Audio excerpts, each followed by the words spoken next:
T-minus 30 seconds.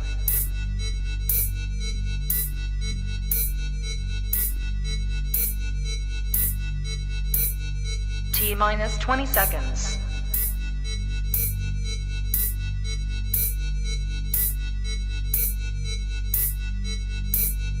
Ten, 9, 8, 7, 6, 5, 4, 3, 2, 1, 0. You are watching a master at work. Straighter, not a roundhouse right hand. And that's what we've been talking about. The straight shot is the one where he gets leverage on it. I don't want to kill somebody back for a little bit. seconds. Nah, I want a body on my record. Now, I want to see you fight motherfuckers. I do. All right, I'm with you. I'm with you. As long as you're trying to fight the great, the best competition. Welcome to the graveyard. Click the link if you dare to. Bury you alive, I'm prepared to. Welcome to the graveyard. You get your sources from clowns, so when you come around, we don't hear you. Welcome to the graveyard. Click the link if you dare to. Bury you alive, I'm prepared to. Welcome to the graveyard. You get your sources from clowns, so when you come around, we don't hear you. Yo, it's the best, fight the best. If you ain't with the moto, just click the link, bitch, and get buried like the rest. It ain't gonna work how you want it. These trolls already tried, too many come but don't leave. So if you hear, you gotta die. I'm spitting straight facts. These bitches crying cause they hate that. The LDBC's the top topic, bitch, hate that. We the ones that bring the truth to these fans. So why you hate, I'ma laugh and keep counting these bands. Welcome to the graveyard. Click the link, get prepared to. Bury you alive, I'm prepared to. Welcome to the graveyard. You get your sources from clowns, so when you come around, we don't hear you. Welcome to the graveyard. Click the link if you dare to. Bury you alive, I'm prepared to. Welcome to the graveyard. You get your sources from clowns, so when you come around, we don't hear you. Welcome to the graveyard.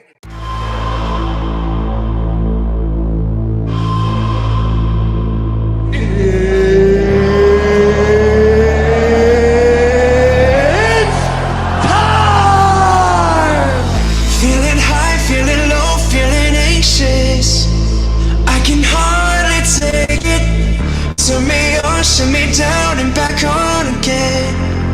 Oh, your silence, I'm going crazy, leaving me confused. I'm trying to get a hold of you. Oh, tell me, do you see me breaking? Why are my hands shaking? Will you let me go? Tell me yes or no. Oh, oh, will you let me go? Oh, oh, tell me yes or no. Oh, oh, will you let me go? Oh, oh, tell me yes or no.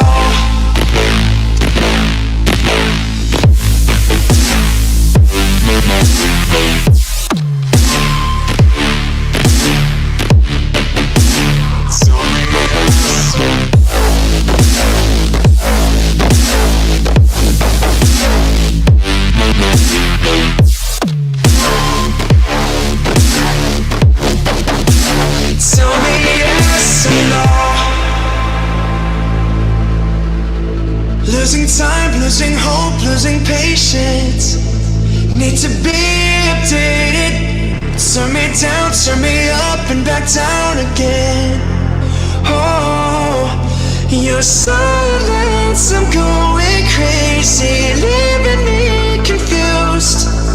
I'm trying to get a hold of you. Oh, tell me, do you see me breaking? Why are my hands shaking? Will you let me go? Tell me yes or no. Oh, oh, will you let me go? Oh, oh, tell me yes or no. Oh, oh,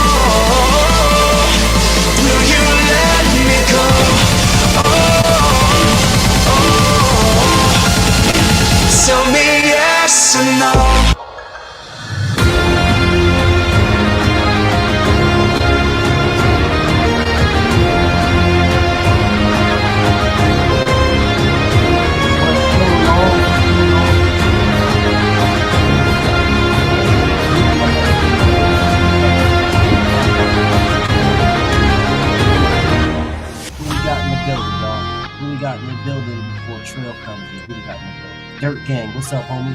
Anwar, Queen Shower, my brother Mark. Mark doubling it up. What up, Brody? Appreciate you. Big Teach in the building. What's up, Rod? Queen Shaquila, what's up, Queen? Ronald in the building. Dan Tay hit me up too. Hold on, let me catch that.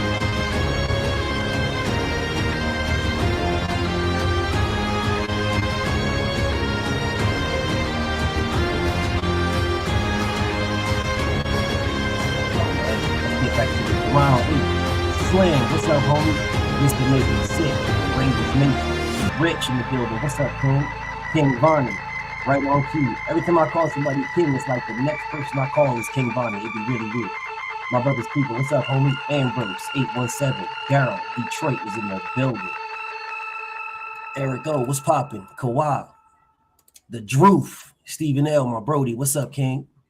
Ohio was in the building. What's up, homie? My family, Geo James. What's popping? Andrew Gray in the building. Rich Newman, salute to you, homie. Bullet, Couch Potato, D215 in the building. Peace, my brother's keeper. Big Maul, salute. The Lioness. Queen Camiran is in the building. Dante, what's up, homie? Rich Paris, Wagwan King. Daz in the building. Fly Eagles, fly. Big Block, Snoopy Mac, Dream Team. Queen Heather in the building. Quick to roll, what's up, homie? My Brody Raul, what's up, Brody?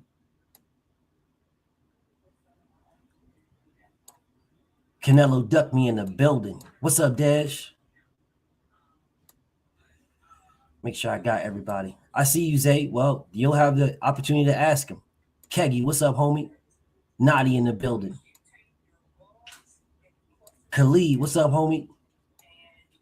Light Eyes, my Brody, what's up, bro? What's up, Todd? Dirt Gang in the building. Rodzilla, my Nucka. Universal Truth. Jones, 2 Tree. Rich Reloaded in the building. What's up, Rube? Salute to my Brody. Dap, salute to the UK is in the building. What's up, Crowd? Man, Ruben is entitled to say what he want, man. He's entitled to say what he want. I mean, he don't, Rube don't fuck with them like that because Rube rock with Tank, and it's all good, bro. My brother Rube can speak his mind, man. I sent Trill the link. I was talking to him a little bit earlier ago. So he said he gonna be here in a minute. And then I'll bring him on. And by all means, y'all can ask y'all questions. I'll give you an opportunity. Heck, what's up, Hector? What's up, Hectic? Salute. You can ask y'all questions. I'll give y'all a link. You can pull up and speak to him yourself. You ain't got to worry about going through me, the middleman. When he pull up, you guys pull up and ask your questions. You ain't got to worry about chilling in the comments or nothing like that. You could pull up. You know what I'm saying? Ask your questions. The crazy part about this is in these type of lives when I'm doing these are the ones that people want to come with their real page, but say they be trolling so much on their fake pages that when they come to their real pages, they can't really do what they want to do. Hold up.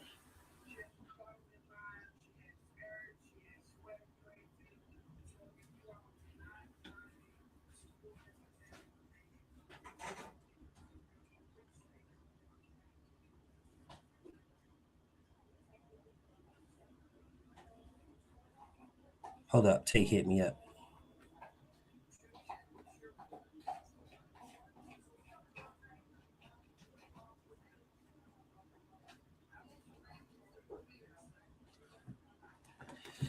JDM, what's up, Brody? Yeah, he said he was up. That's what he said. That's what he said he wanted to do. He said he was gonna do whatever questions y'all want to ask. Whatever questions y'all want to ask, y'all ask the man the questions. He'll be here in a little bit. Like I said, I just got off the phone with him before this. What's up, Dangerous Desires Bully? Salute, bro. Before I did this live, I was talking to him. He said he'll pull up in like 5 minutes. Son of Tank, what's up, Brody?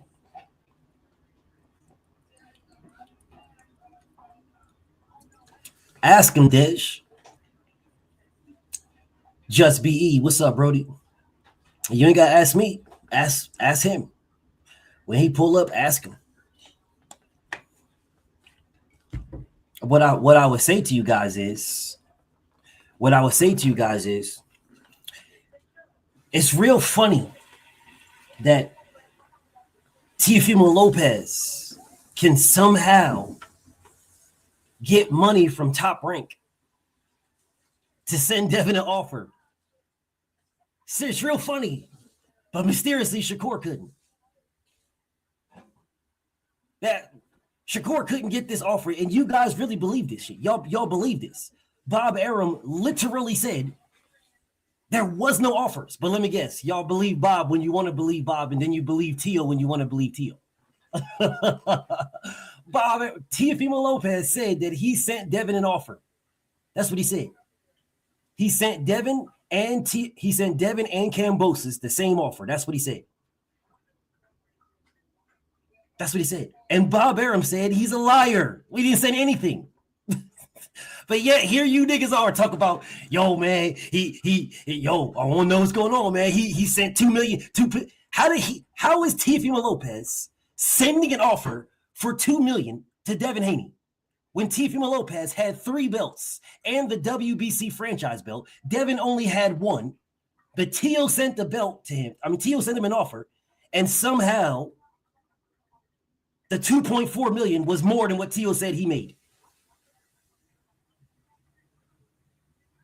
Tio is the A side at 140. It makes sense that the A side sends an offer. What the fuck you talking about? He said he sent an offer to Tio and Devin. He said I sent both of them the same offer. What are you talking about?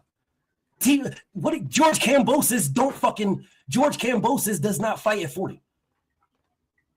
Teofimo Lopez said he sent Devin Haney and George Kambosos the same offer. What the fuck is you talking about? What is you niggas talking about, bro? What is you niggas talking about?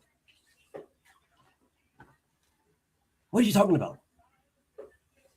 Did you guys even read what the man said, or you did you read what he said? Let me bring it up and read it. Both are B sides. Okay, he said he sent an offer to Devin and Tio. I mean, to Devin and Kambosos. Kambosos don't fight at 40. What the fuck you talking about? What are you talking about? When did he send an offer to Kambosos to fight him at 140? What are you talking about? I could have swore, I will say this one more time. Bob Arum said T.O. is a liar. But let me guess. Yesterday, you want to believe what the promoters say. But then today, you want to believe what Teofimo Lopez says.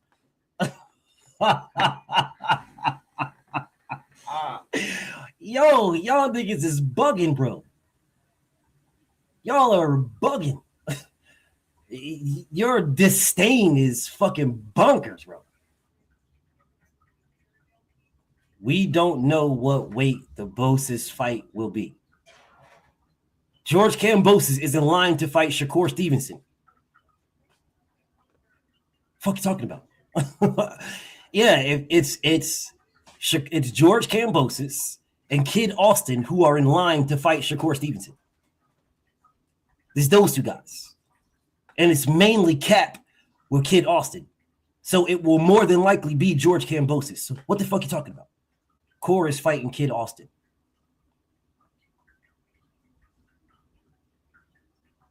That's what's up.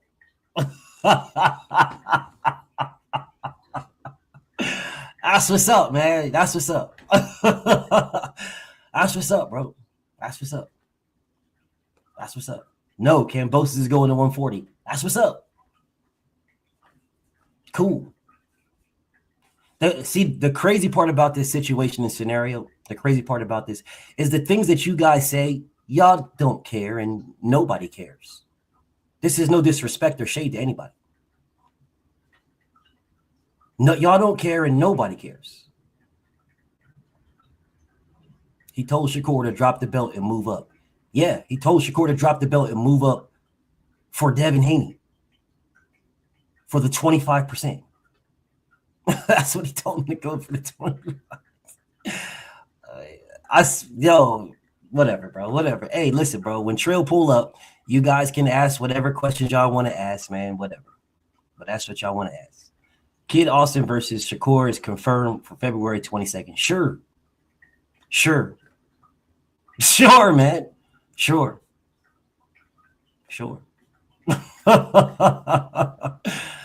Blue Blood reporting Kid Austin Shakur. That's what's up.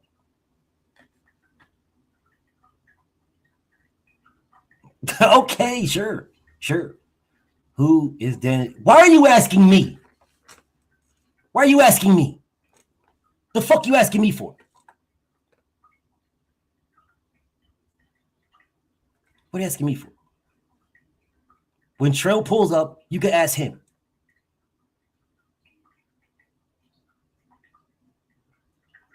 The fuck you asking me for?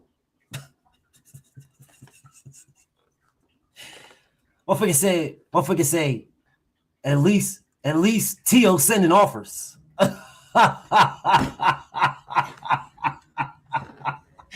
How the fuck is Teofimo Lopez sending offers?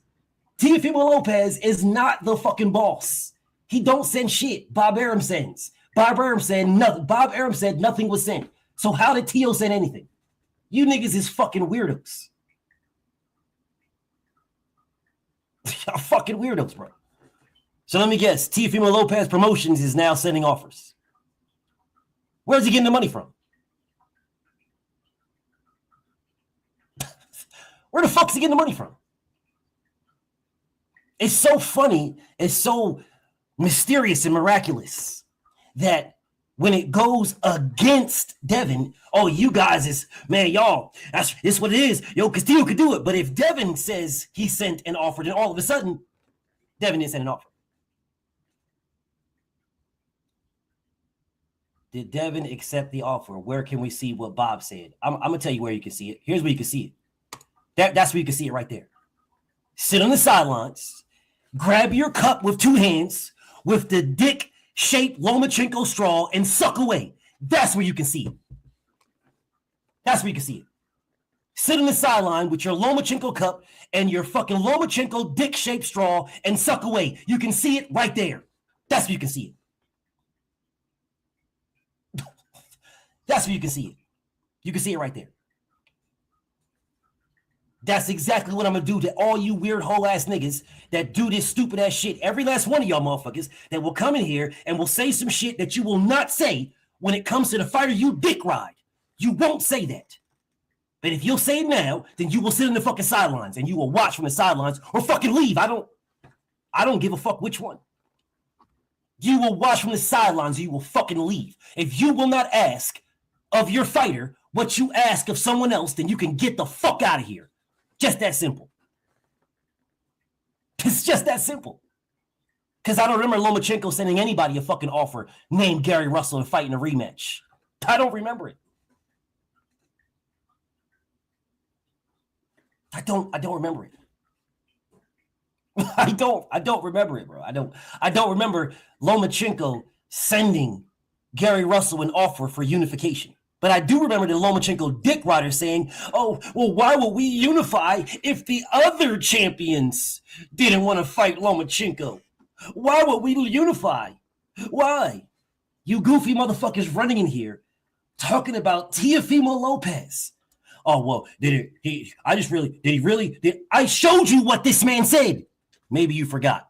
They gave it to Cambosis because they knew what I was going to do with it. They knew what I was going to do. I was going to drop him. Then it's a longer process for Devin to become, quote-unquote, undisputed. It's all a game. Niggas is in here literally telling me that the man that said he is going to drop all of his belts so Devin can't fight him to become undisputed. You guys do realize that if Teofimo Lopez won, then Devin fighting Tio would have been for undisputed. You guys do realize that, right? Y'all do realize it. So now what you expect me to believe is that the man who said he's dropping all the belts so that Devin can't become undisputed somehow sends him an offer to unify. Is that what you're telling me? Or to fight for his belt? Is that what you guys want me to believe?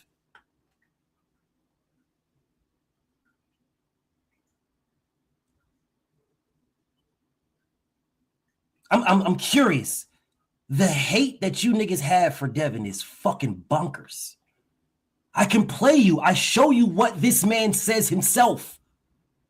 And yet you will still come in here and say, oh, well, T.O. tagged Top Rank in it. But what about when I showed you that Trail Bill sitting with Bob Arum? They were sitting together. And Trail said, bro, for anybody that wonders, Shakur Stevenson is not on the table. He was sitting with Bob Arum when he said it. Well, I'm fucking confused here. But y'all don't care about that. You don't give a fuck about that.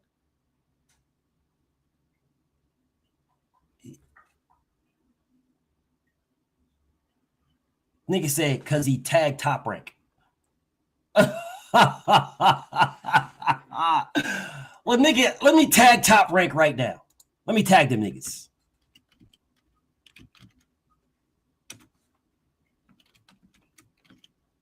There you go. Tagged. So let me guess. So because I just tagged Top Rank, I must be telling the truth?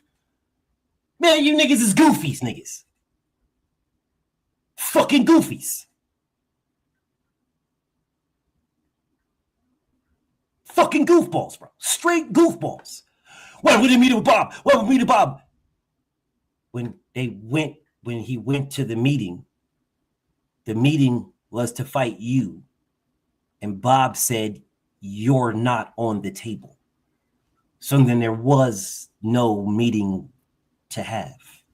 The meeting was to fight you. If the guy running the meeting says he's not on the table, then what the fuck is the purpose of the meeting? You guys can't be this fucking stupid, bro. You can't be this dumb.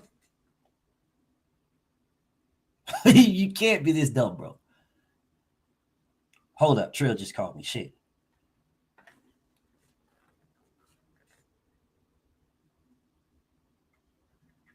Trill, what's up, King? You pulling up or you got some issues?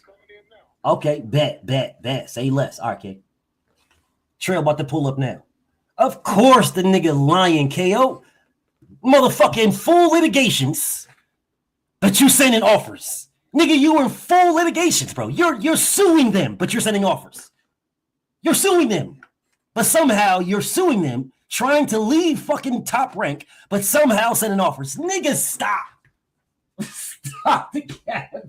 If that's the case, somebody tell me why Terrence Crawford didn't send Errol Spence an offer when he was in litigations with them niggas. Oh, he was in his last fight. So he was still in litigations. Why didn't he send an offer? You niggas can't be this fucking stupid.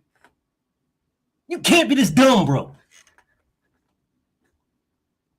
If he can send Devin an offer, then why can't he send Tank Davis an offer? Neither one of them are over Top Rank. So if he can send Devin an offer,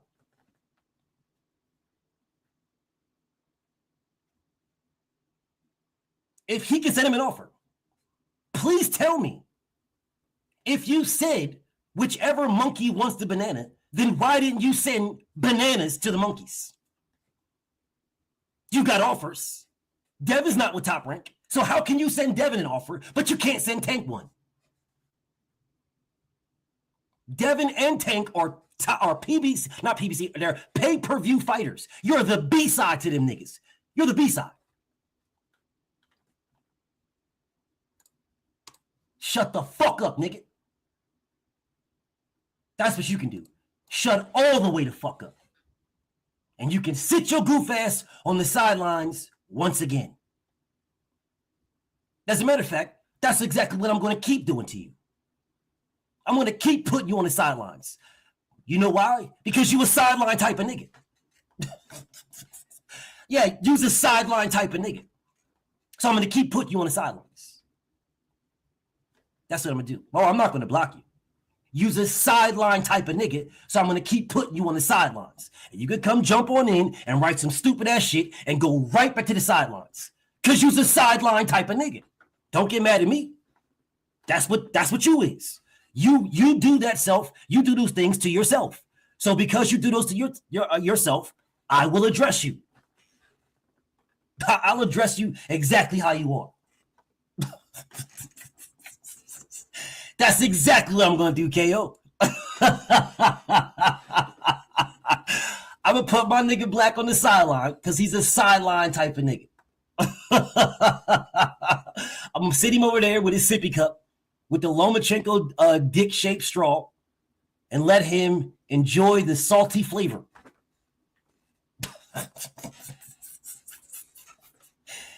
Once again and again, if you can ask questions of someone else that you cannot ask of your fighter, then you're not asking questions.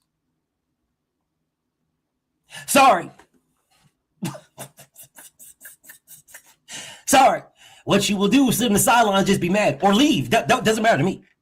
Sit in the sidelines and be mad. You can pick it. Motherfuckers, you can pick it, bro. You can pick it. You could get you some, get you a little stick, right? Or get some cardboard, staple it to the stick. BFTB, let me in. Let me in. You can pick it, nigga. I mean, there's things you can do. Shit ain't gonna help you, bro. It's not gonna help you. But if you can ask a question of your fighter, then you can ask the question of somebody else. Don't matter to me, bro. Don't matter to me. Not even a little bit. Salute to you, homie. Trill, Bill, the king is in, dog. Man, what's up with the king, man?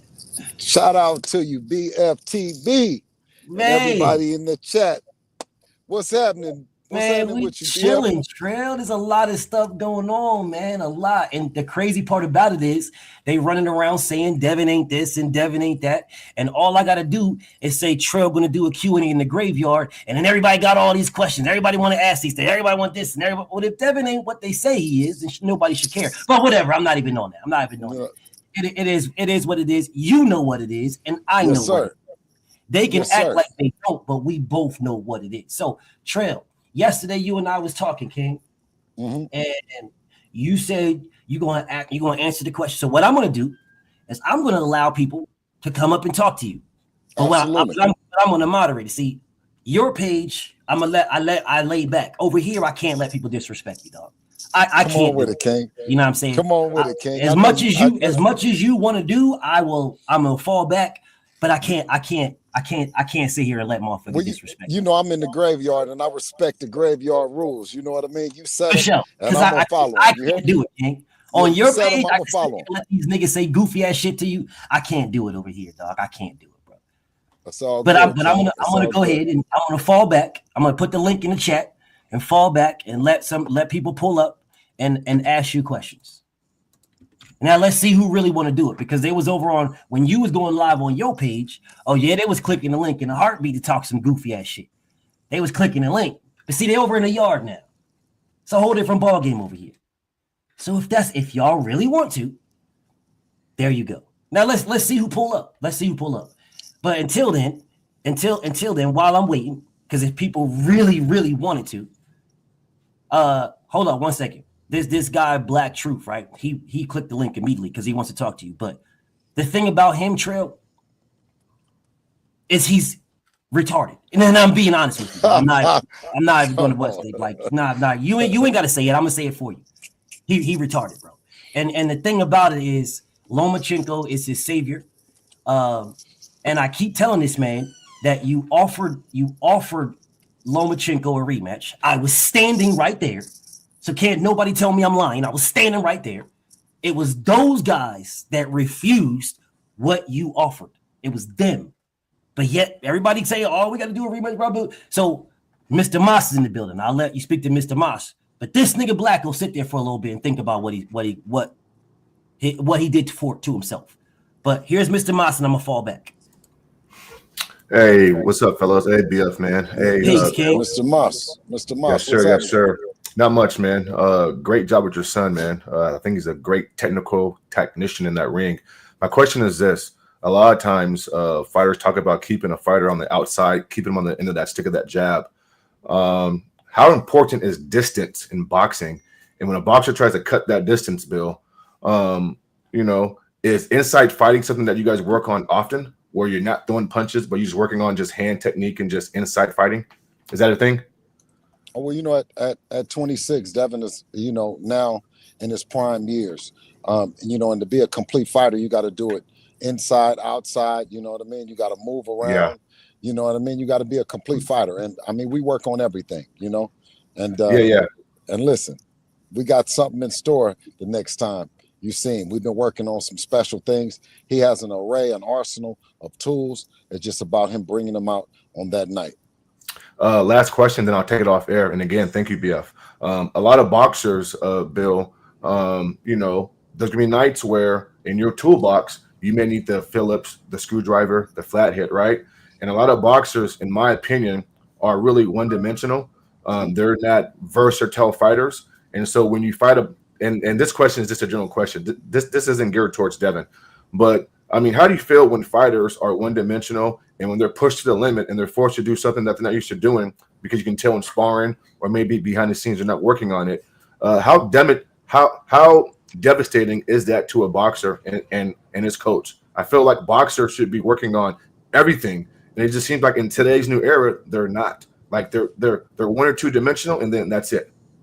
Well, it's the philosophy of the fighter and the team, and I don't take anything away from their approach.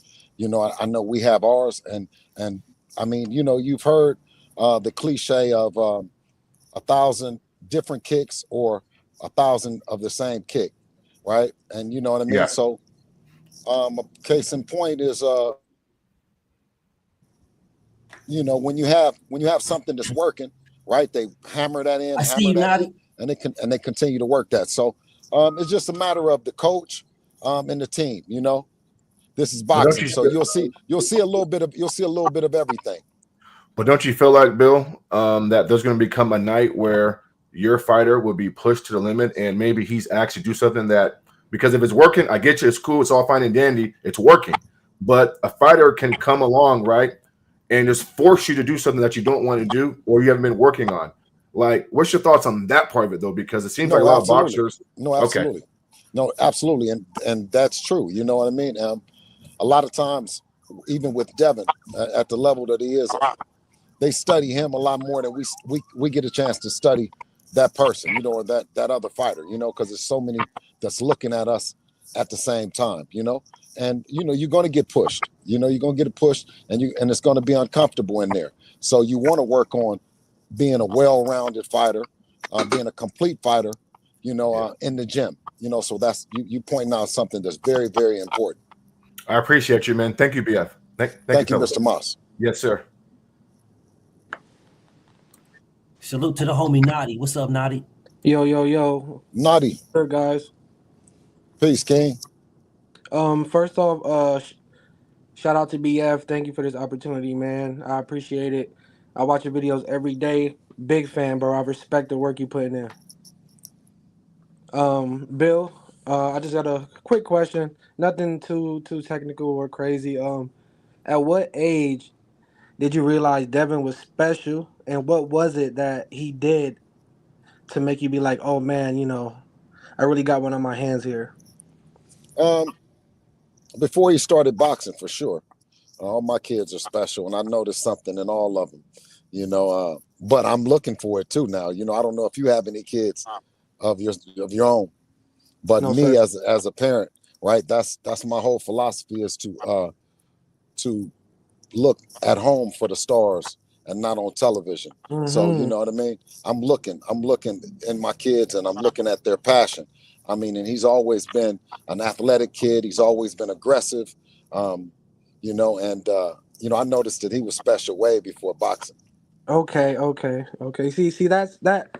See, I was thinking it was something like in the ring or something like that, but he's just, since he came out the womb, you was just looking at him like just knowing he was special. So I get what you're saying. I seen you was live and you was like training. You was training your other son with like tennis or something. Oh yeah, another special one. He's special too, and my daughter. They both play tennis, and you know, it's like anything. You see what their natural gifts are, right? What they can, and you expose them to things, right? And we as a family, we put the tennis racket in Sean's hand, and his sister followed.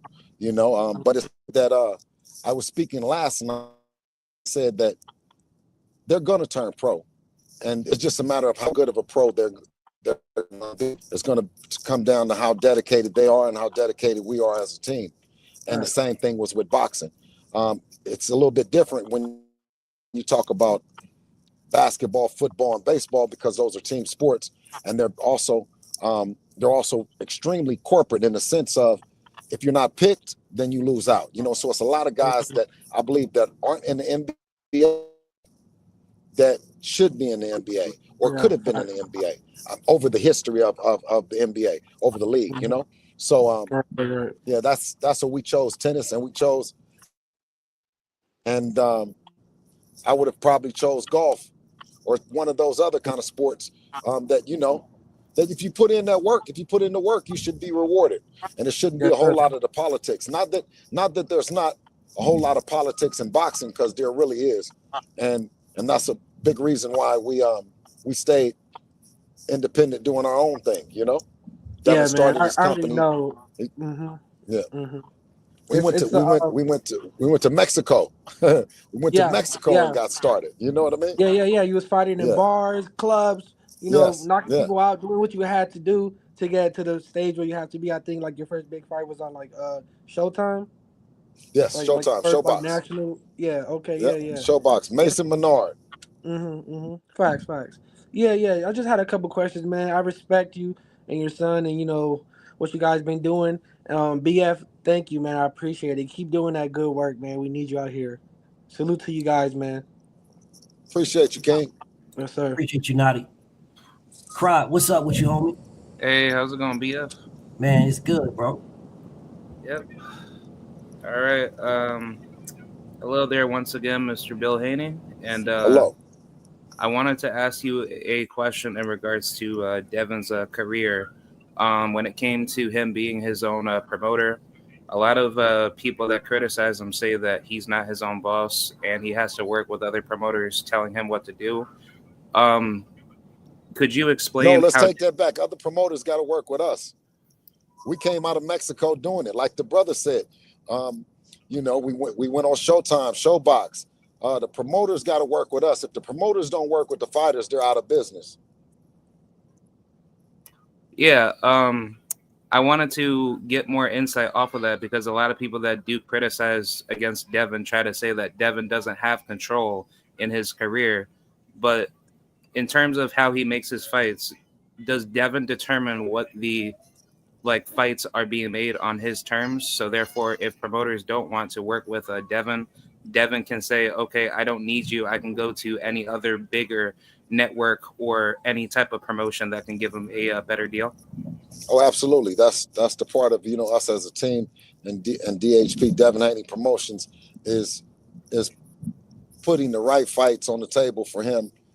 That's going to satisfy his appetite and his legacy, and of course, the people come first. Okay.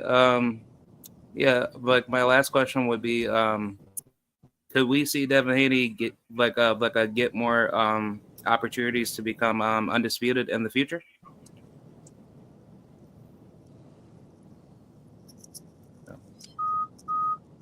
Hello? Yes. So I didn't hear that last part. Yeah. But I was trying to say, could we see Devin Haney attain undisputed titles at higher weight classes for the future? If that's a possible. Absolutely. I mean, he's only 26 years old, so the sky's the limit. We're just getting started. Okay, perfect. I appreciate it, and thank you very much, BF. Thank you. Yep. Oh, for sure, man. Salute to you, crowd. You know what's so crazy, Trill? Yes. Here's the crazy part, Trill. We told them that you was gonna pull up yesterday.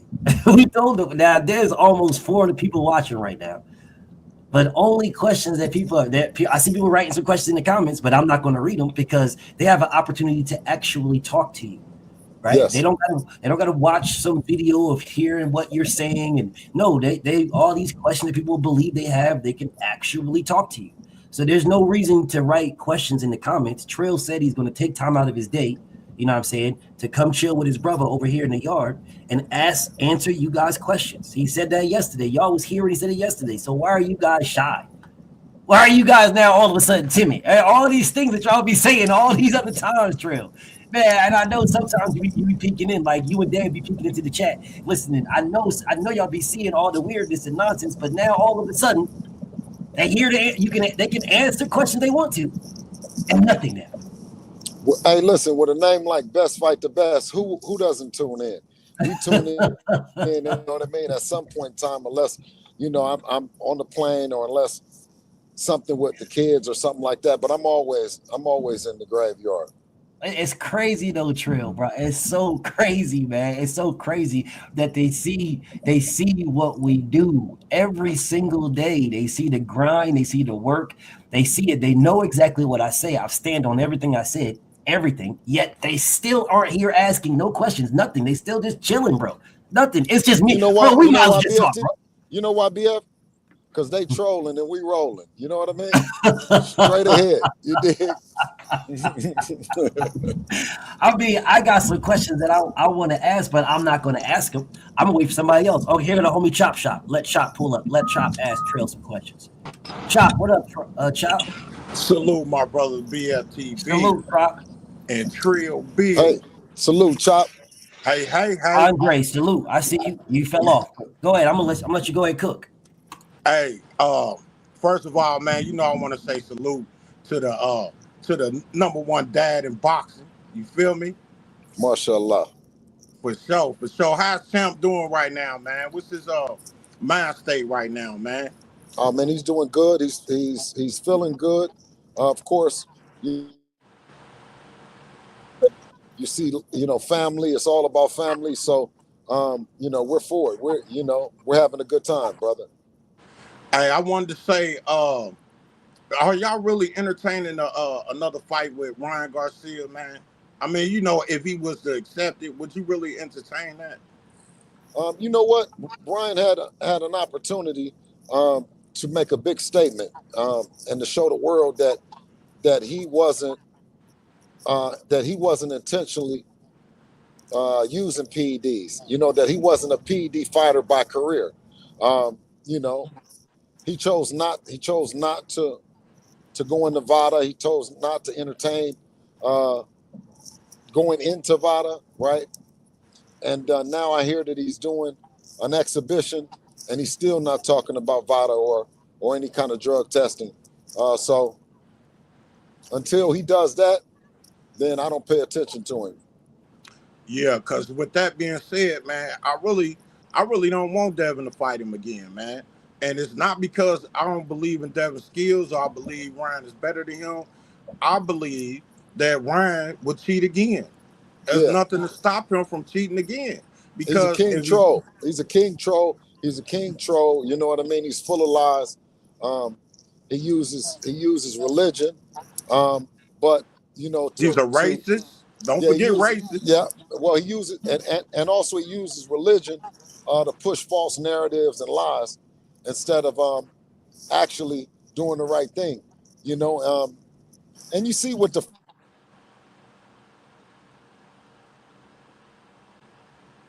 and Bill froze. He must have got a phone. And he was speaking on, you know, his personal views instead of actually promoting the fight and keeping it boxing. But as soon as the fight was over with, all those views and all those things that he wanted to bring attention to, somehow they just were swept under the rug, or somehow he just stopped talking about it.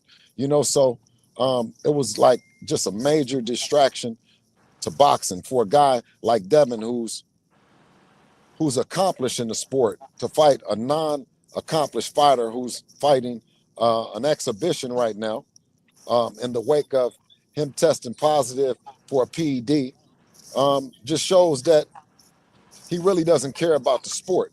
So why would we think that he's going to care a second time around? But I'm open for him to prove it by enrolling in VADA 365 random drug testing. And you know, that fight right there was the ultimate professional, which is Devin, against a troll, a Yes. professional troll. Yes. That's exactly what he was, and that's exactly what he did.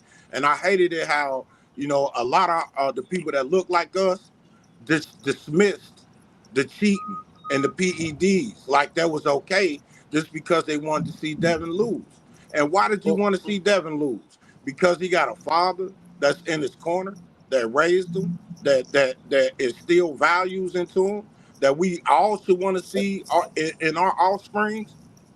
That's why y'all hate Bill. That's crazy to me, man.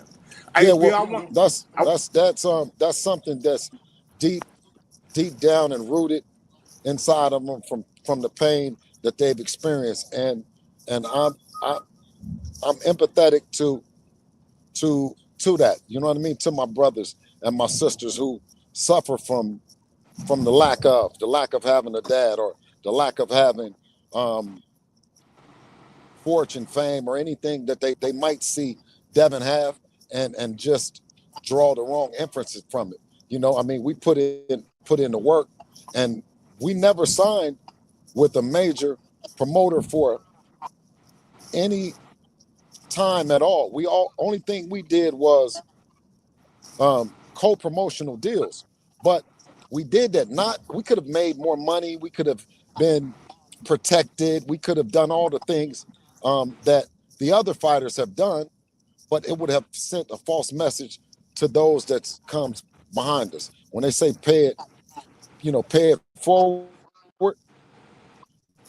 that means that give the other guys the opportunity and the belief and the faith that they can do it.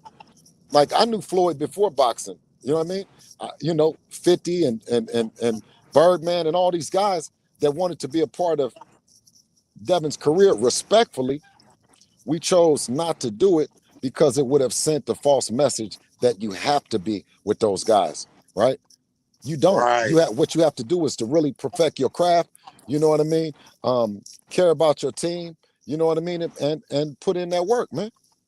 right, and That's put the all you right got to do. people around. That's all you got to do. Yeah, Put but the it right starts at people home. around. It really. Yeah, Yeah, but first it starts at home. It starts with believing in that you got everything at the house that Aladdin gave you.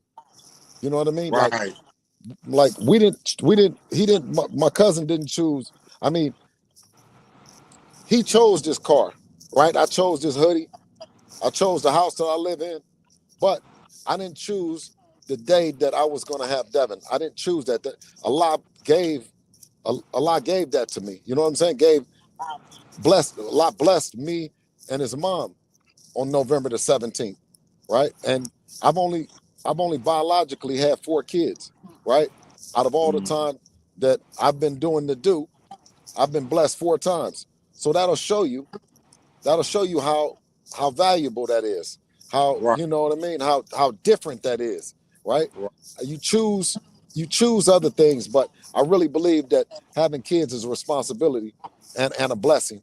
And if you are blessed with that, it's about going home, looking at them and saying, okay, let me get behind what their passion is, what they're naturally talented at.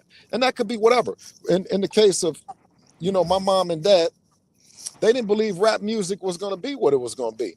So they never bought me a beat machine, or they never bought me none of those kind of things. And if I would have said that I wanted to be a rapper, they would have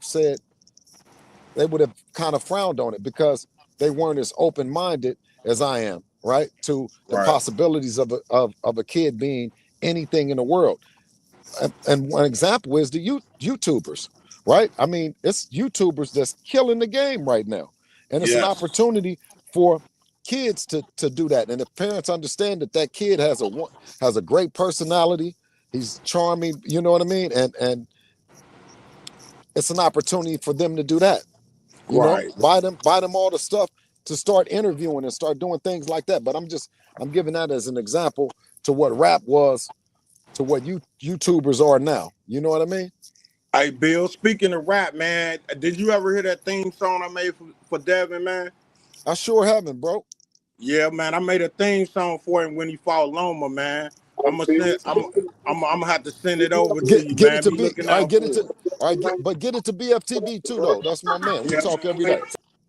Yeah, for sure, man. And I'm gonna get out the way and let some of these other brothers ask you some questions, man. But hey, keep doing what you're doing, man. Devin is definitely one of my favorite fighters. Him, uh, Spence, and Wilder, my three favorite fighters in boxing right now. You know All what I'm three saying? good. All And three good. the reason they don't pick and choose. They don't pick and choose. They fight whoever. They want to fight whoever. And that's all I ask for when it comes to a boxer. I want a boxer that's willing to fight whoever. And a boxer that don't make me make no excuses for him. If you don't make me make no excuses for you, I'm a fan. You know what I'm saying? Bill must have dropped out. He had a call. But hey, thanks for letting me rock out, BF. I'm For gonna get sure, on up man. off He'll here. pull back up. He'll Much definitely pull back up. Much love to you, homie. Indeed, you already know what it is, Chop. Trill will pull back up here in a second. He definitely had a call, but I salute Teach, salute to King Vonnie. I see you in the building. Salute to Big Donald. I see you, homie. Here go Trill right here. There we go. You was next, King Vonnie. Go ahead, talk to Trill, King. Hey, what's going on, y'all? Hey, I had a question. I wrote it down. I just want to make sure I can still pull it up.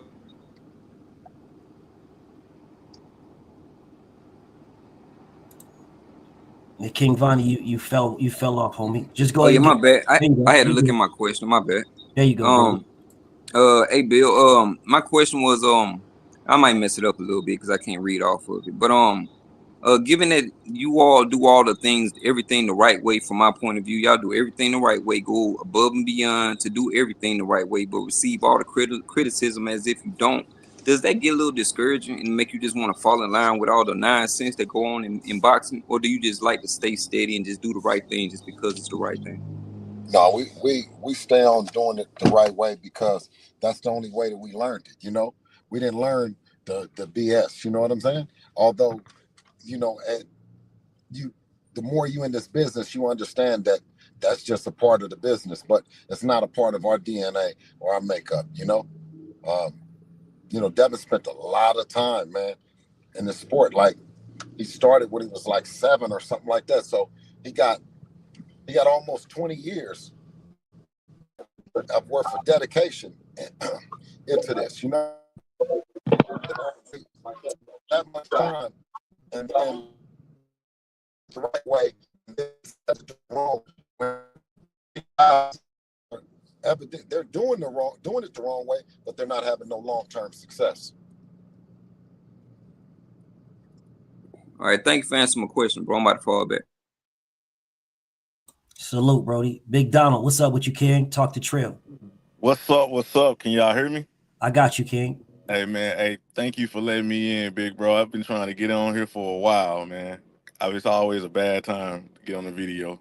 It's all good, King. It's all good. Where Bill go? Oh, there go Bill. Right Trill Bill. Trill Bill. What's up, man? How you doing? Bill, can you hear Bill? Yeah, he must have got a call and it messed with his sound. Trill, you might have to leave out and come back in, Trill. Yeah, we can't hear you, Trill. Yeah, he pulled back up. Man, shout out to you, Bill. It's my first time getting on video with you, man. For sure, man. Appreciate you, King. How long you been subscribed to me, homie?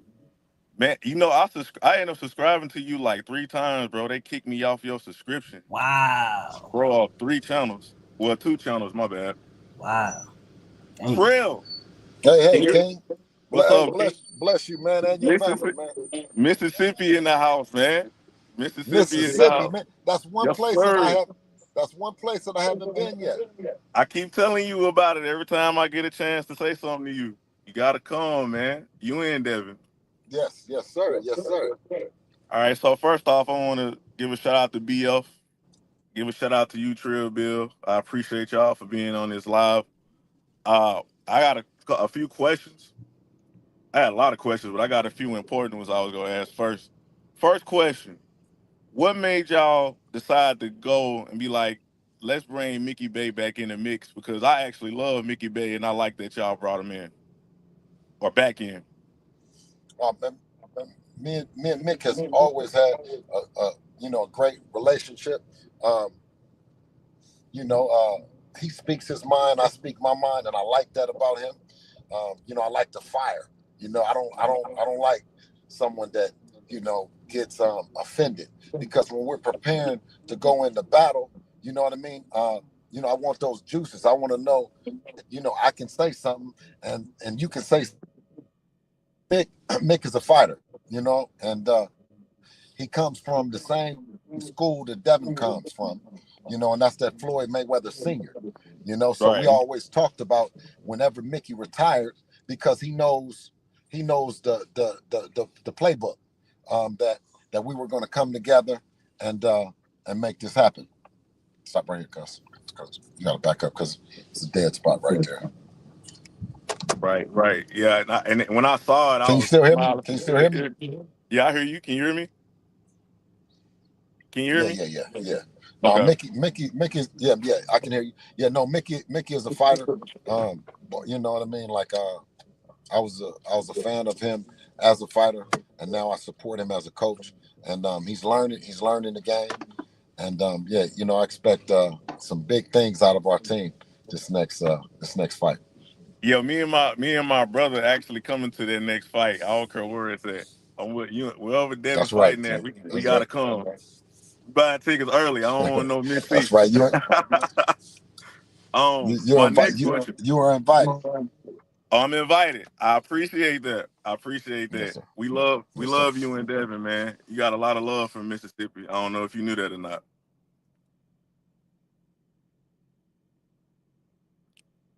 Yo. He froze. He Froze froze. again. Yeah, he froze. There he is. Trill always on the move. That's why. He stay on the move, man. Stay on the move. Hey, BF. Trill. Hey, hold on. You can keep talking. I'm just walking in my house. I don't want to accidentally show nothing that I shouldn't be showing. For sure. But you can still talk to him, Brody. He can still hear you. Okay. So Trill, I got an older brother. I'm starting to get more hands on with his boxing career. He just recently went pro. Right? So I remember you, like you said, looking at the house for the stars, but I already see that he's a star. I was trying to see what's the best route now that I'm being more hands on with him, more of a management with him in this situation, so he don't make the wrong decision in this cutthroat industry. Like, what would you recommend for a boxer who just got started in the pros? Now, And what steps should I take? Now, has he turned pro already? Yeah, he just recently turned pro some months back. I wasn't in the beginning. I wasn't hands on with his career like it's my older brother, and I'm trying. He's a natural talent, very skilled, but in my eyes, I feel like I need to get him around some more better experience people. I just know a little bit about business, and I don't. The people he was around in the beginning, I don't really like. I had to tell him he had to cut ties because they was making the worst decisions, not making great decisions contract wise, doing bad. How old is he? Boom is 32. He's 32. Is he a heavyweight? He won 75. He won 75. Yes, sir. And what is he at? So he has one fight. Is he 1-0? Yeah, he lost his first fight. He lost his first fight. 0-1. 0-1. Okay. Yeah. Well, I'm not letting him do anything else right now until I get everything situated. Right. So what I would say is get him into someone's camp. Right. A good camp with. You might don't put him in with. Get him in with camp, but don't put him in with the A side, the champion, the one. Put him in with the B side, right? Reach out to the camp, reach out to him and say, look, my brother is interested in coming in and helping you win that fight, whoever that guy is, right? Right. And as you start getting in those camps, you'll start getting a chance to gauge where he's actually at. right? Okay. All right. And then also, of course, you know, my main man BFTB, we talk about every opponent. And I told him, you know what I mean, when we first hooked up, that he has a knack for picking opponents. It's a match being a matchmaker because he knows everything about the sport, right? He knows the styles, he knows the opponents and stuff like that. But it's kind of premature with him by him being 0-1. You want to really get him up around some fighters, and then he can really see what he's working with, right? Right. You know Because what I'm he's in saying? the camp now, but I feel like I'm trying to switch him somewhere where I know like he'll get that push that he needs. Mm-hmm. And I just see I can like from a bird's eye, I can see it's gonna go bad if I let him continue and I'm not involved. So he's already in a camp with another fighter right now. With a group of people, but it's like I don't think, just my opinion, Trill, I don't think it's a good look for him. Okay, being in camp and working with the what's always Seeing how what I see with y'all and seeing what's going on from me being a fan of boxing, I don't like where he at. I think if you ever followed us early on, even as from the amateurs, you know, when Devin, before he even turned pro, that's all we did was we were in camps with all kind of different fighters. You know what I mean? Miracon and just a lot of them. Jesse Vargas. I can't even remember all of the guys, right? But I think that's where you're going to get a lot of good work, but also get a chance to see a work ethic. Let him see a work ethic of what the pros do, right? And when you're in the camp, you're running, right? You're on that professional schedule, right? And then go get you one. You know what I mean? Go get you a fight. You know, whether it's you said you in Mississippi, right? But we willing to go. We willing to go anywhere though. No. Stay right there. Stay right there. Okay. Stay right there in Mississippi. They're just on that other end. See, everyone said Mexico, right? That we went to Mexico, but I'm from the West Coast. Right. Yeah, I'm from the West Coast, so we were here. So, and I have a lot of friends that are Mexicans. That you know, I'm from the Bay Area, so that was our breeding ground. But if we were down south, it might have been Mississippi. If we were a little bit further that way, it might have been North Carolina. You know what I mean? So there's these little pockets, and Mississippi is a great place over there on that riverboat. Is a great place, you know, to get you a couple wins under your belt, right? And get him in one of them camps. And even in the camp, you can make some money too. You know what I'm saying? And more importantly, make some money and then be around the business to learn. Right. I appreciate that. Yeah, my goal is to build him up in the state, but I didn't want to limit him if I had a better opportunity to put him somewhere else, you know, help him get somewhere else. Absolutely.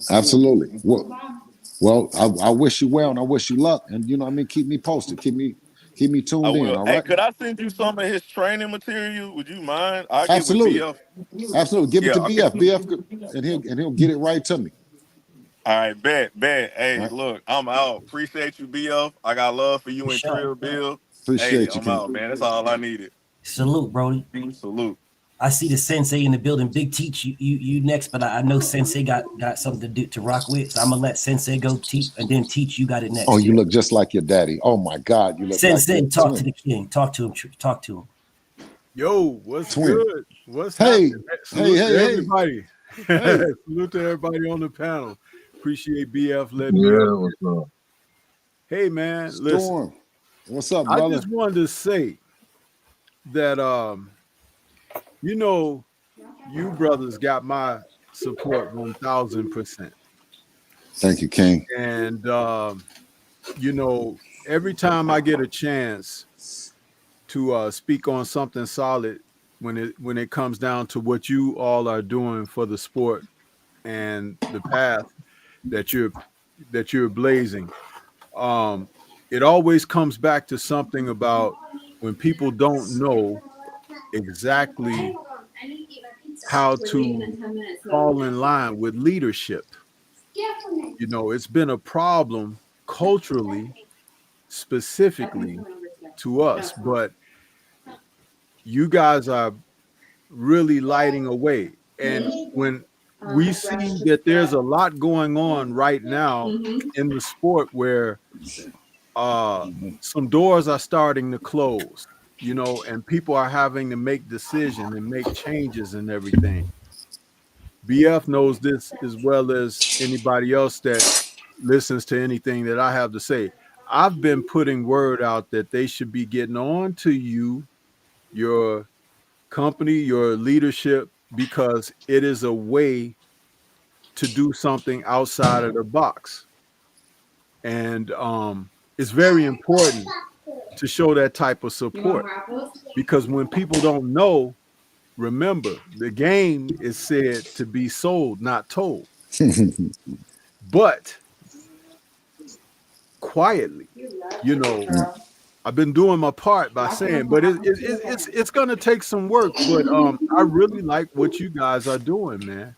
Thank I you, really King. do. And thank you for all your support. I don't get a chance to talk to you a lot of times and to tell you, but thank you. I'm hearing, seeing, and you know, and listening. Okay. Absolutely, So I appreciate absolutely. you, Stormy. And I'm always asking the brothers. I say, "Hey, did you know?" Because I'll have something that I want them to specifically share with you Yeah, they to make do. you aware of. I was Yes, like, they "Did do. Bill get that? Did Yeah. you do it?" And they be say, "Oh no, I ain't heard back from them yet," or Yeah. whatever. Yeah. But it's like, you know, and just know that that's always from a solid place, you know, and a Yes. place of love. You know, Yes, King. absolutely. Listen. I appreciate you. Like I said, you know, and I got to get over there with you and cook. Oh yeah, absolutely, Okay. man. Absolutely. And you know, I got a big old pot, so we can put a whole lot in the cauldron. You know what I'm saying? And Absolutely, let it King. steam up and fill all these That's bellies right. out here. You That's know right. what I'm That's saying? right. Now Yeah, that's what I look to do is to feed the people, man, with this good game, right? You know. absolutely, Yes. absolutely.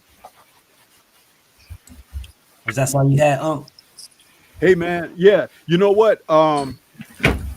What I wanted to do is find out while I have Bill's ear, if you've got something that you want to, you know, let us cook on or whatever, please share it with BF, and then he can pass it on to me, and I'll do my part to help, you know, Come move here, things Bella. along. But I just Come wanted here, to have Bella. this opportunity to speak to you, you know, Here, I person to want you to person. share this. Listen, you see her? Yes. You know it's on live. Okay. What's up, Bella Bell? So everybody is saying hi. So tell them Hi, what you're gonna Bella. be when you grow up, Bella. Bella Bells. What's up with you, Bella Bells? What's up with it? Tell them what you're gonna be when you grow up. I'll be a 10 star. You already know. You gonna be a tennis star? Yeah. That's what's up. All right. That's what's up. Absolutely. So Absolutely. you know, and like I say, that's what it's all about. I don't never want to cheat the people because I've been so blessed. You know what I mean? You know, God has really blessed me, man. And I know that you guys got it at home, right? I'm telling you, go home. The stars are in the house and not on television. For real, man. There wasn't no tennis court in the neighborhood. I'm from East Oakland, California. I mean, if there was a tennis court there, I didn't see it. You know what I mean? Because I wasn't. I wasn't. They didn't. No one turned me on. You know what I'm saying? Right? But man, you guys, man, I'm telling you. And when you said the game is to be sold and not told, I believe that that's what I heard that part. But my big homie also said it's you're supposed to share it with your loved ones. You're supposed to share it with people that you care about, man. And I care about y'all, man. And I'm telling you, you got something, but it's at home. It ain't on TV. Absolutely. What you say, Bill? It's like teaching the man how to fish. Absolutely, King. That's the only way we're gonna really eat, you know, is if everybody got a pole. And God is giving it to you. You know what I mean? And I'm saying is that, you know, and don't never quit on them. Don't never quit on them. I mean, you might have the one that's going to deliver you the champion. I know you could be disappointed and this and that, and things don't work out the way you might be thinking, but that son or that daughter could be the one that's carrying the next champion, the next president, the next, you know what I mean? It's just so much, man. You know what I'm saying? And until we as a people adopt that. I see the little queen up there in the corner. Bless their heart. Yeah, but until we adopt that as a people, and I think we're the only We're the only race of people that don't believe that we got enough. We have enough. I'll see my own people come and say, no, you don't got that. You got to go to Eddie Hearn. You got to go to Bob Arum. I don't want to hear that. And I think the guy, Black, he might come on here and say that, right? But it's so not true, man. It's so not true. The promoters in boxing work for you, not the other way around. I'm sorry, not to interrupt too much. But I wanted to know, Bill. Hey, one second, Memphis. You got it, King. But Teach was up, so I wanted to make sure that my bad. Unc didn't have nothing left, and I wanted to make sure that Teach got his, and then it was my OG Oak Park was next, but Teach had it next. So you was good, Stormy B. You good, Unc? Yeah, I'm good. Go ahead, bro. Teach, talk to him, and I see my brother Tate in the building. What's up, Tate? All right. Salute BFTB. Buff, see if you can bring that. See if you can put that in the microwave. Sorry about that, King. Just see if you can switch that microwave out. Yes, it's the right size. Yeah, okay, King. I'm right here with you.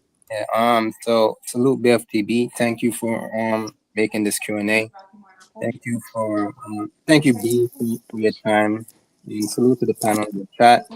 I have 5 questions. So my first question is, why did you guys as a team relinquish the belt to become champion in recess? Do you think that decision could impact your leverage in future negotiations? Well, we're the champion in recess, and I don't think it's another champion at 135 with the WBC. I think Devin is the only champion. 140. Yes. Yeah, and at 140, excuse me. Huh? All right. So I mean, that's leverage within itself, right? All right. So since you're champion recess, right? Are you planning to still campaign at 140, or is the plan to do like catch weight fights moving forward? No, I mean, we haven't fought at any catch weights. We haven't did anything like that, you know. But we got something in store, you know what I mean? And it's gonna be good. All right. So when are you planning to return to the ring, and like which promoter do you expect to work with? Like I see that you fancy Turkey with the Riyadh season, and recently I've been seeing you talk mainly about Jake Paul, about MVP pretty much. So let me know, like, who do you expect to work with moving forward? You know, there's nobody that we won't work with.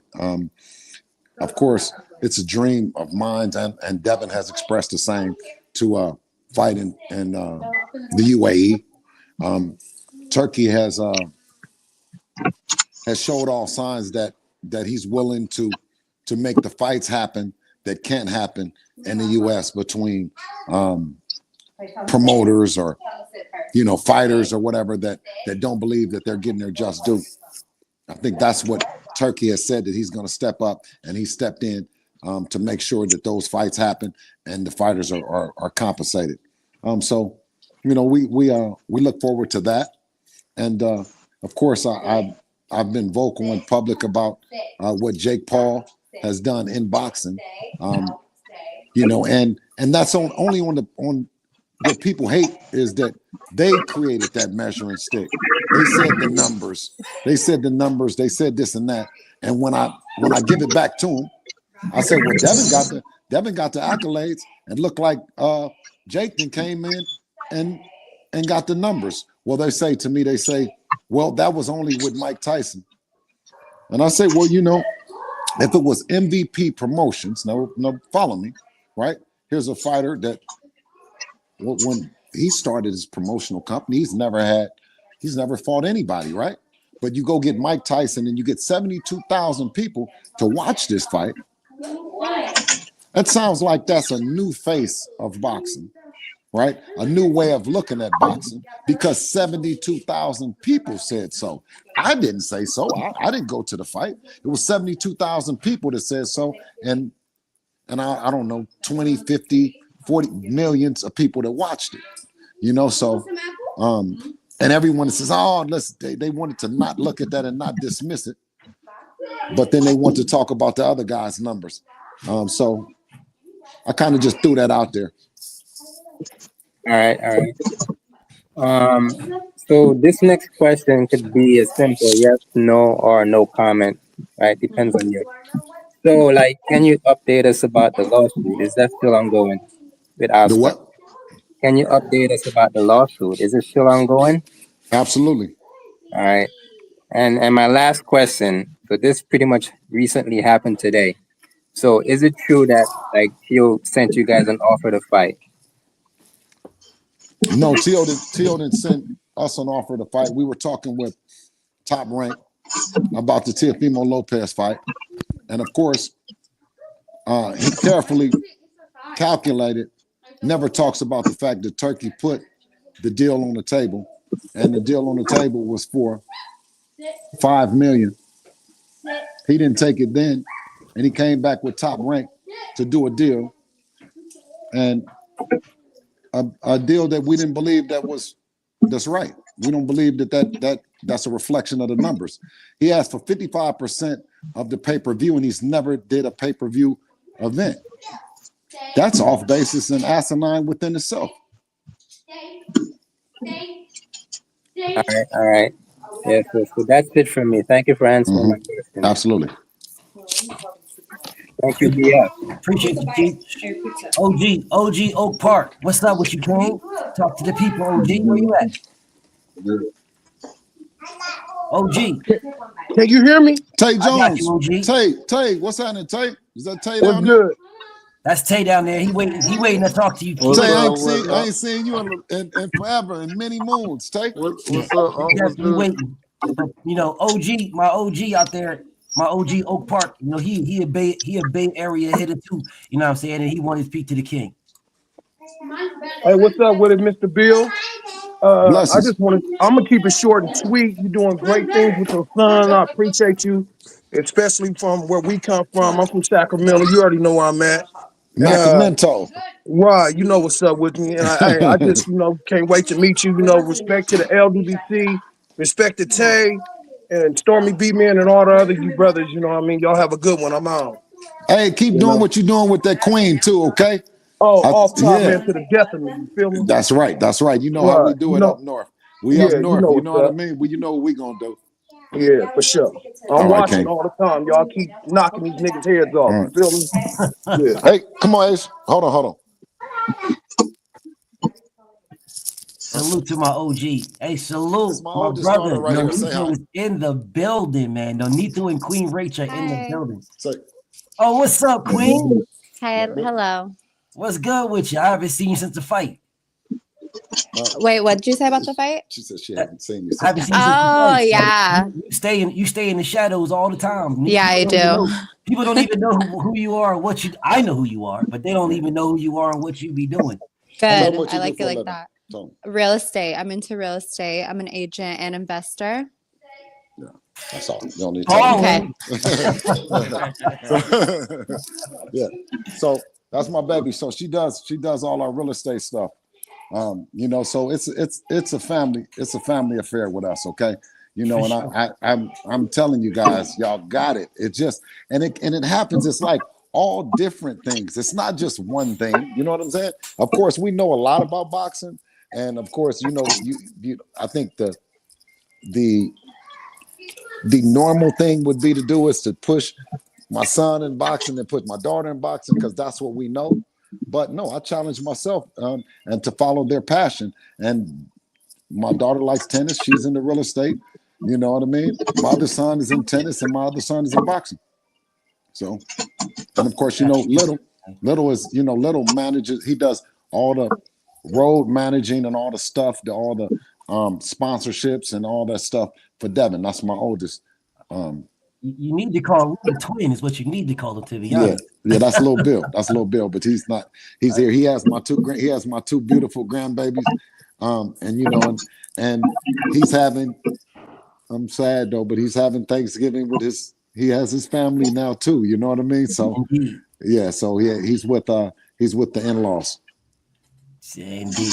So, but once again, salute to Rachel and Nonito Donaire. I see y'all in the building. I see the family in the building. The king and the queen. The king and the queen. Love y'all to life. And salute to the beautiful shower. Thank you so much, Queen, for pulling up. She just never pull up, but she pulled up for you, Trail. So, hello, Queen. Bless your heart. I appreciate it. Blessings, great brother. So we got Memphis Ken, and then we got the homie Antonio, then we got my homie Tay, and then we rounding out with the Queen. I know what Tay gonna ask, but I'm gonna let Tay ask that. Memphis, talk to the people, homie. Talk to the trip. Yeah, shout out to you, BF, man. What's good, Bill? Once again, want to say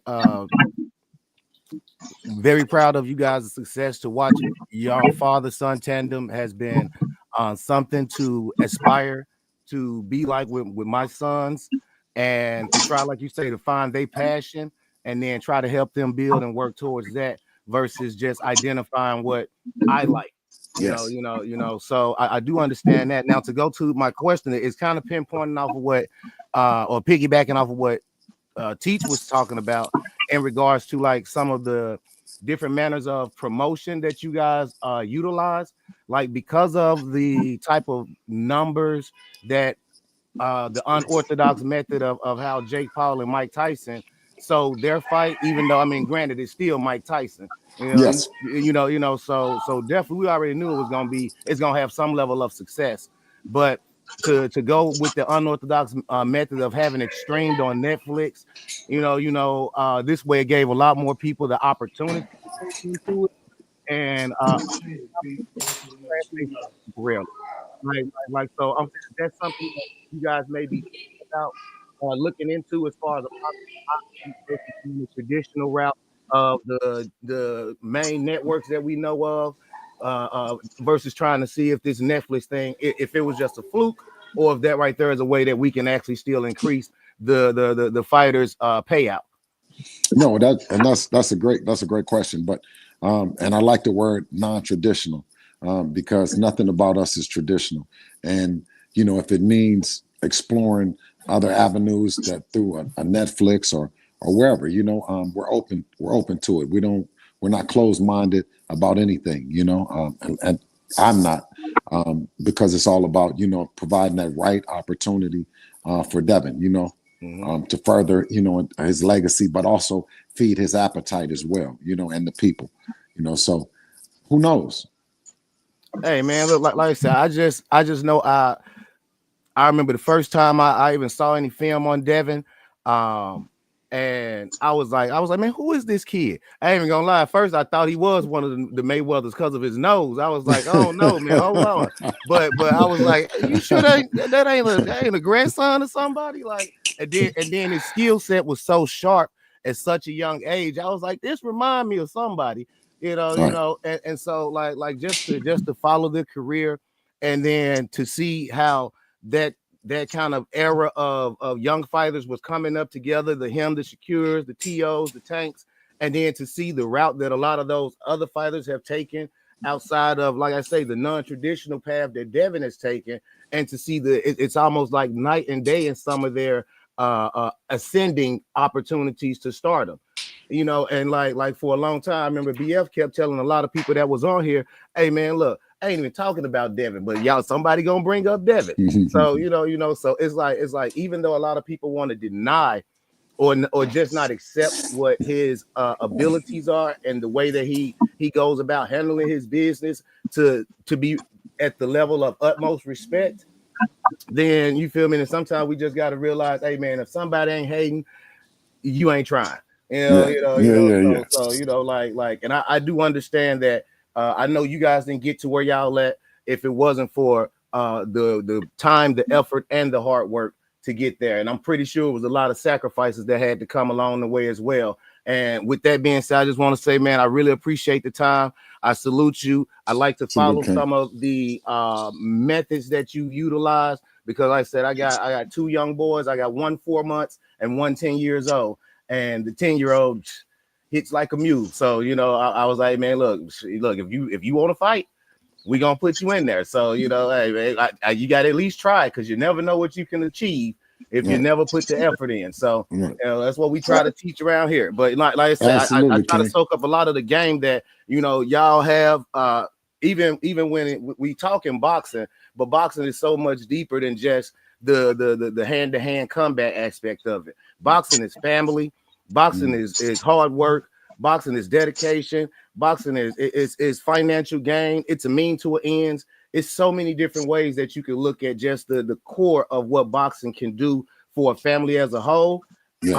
I think it's an amazing sport, and it's just something I want to continue to try to promote and just keep soaking up the game, man, from guys like you, guys like BF, you feel me, and whoever else got something that's valid to say, you know, and they can back it up with the facts that are put out there and not just opinion and ideas of what they woulda, coulda, shoulda, or wanted to happen.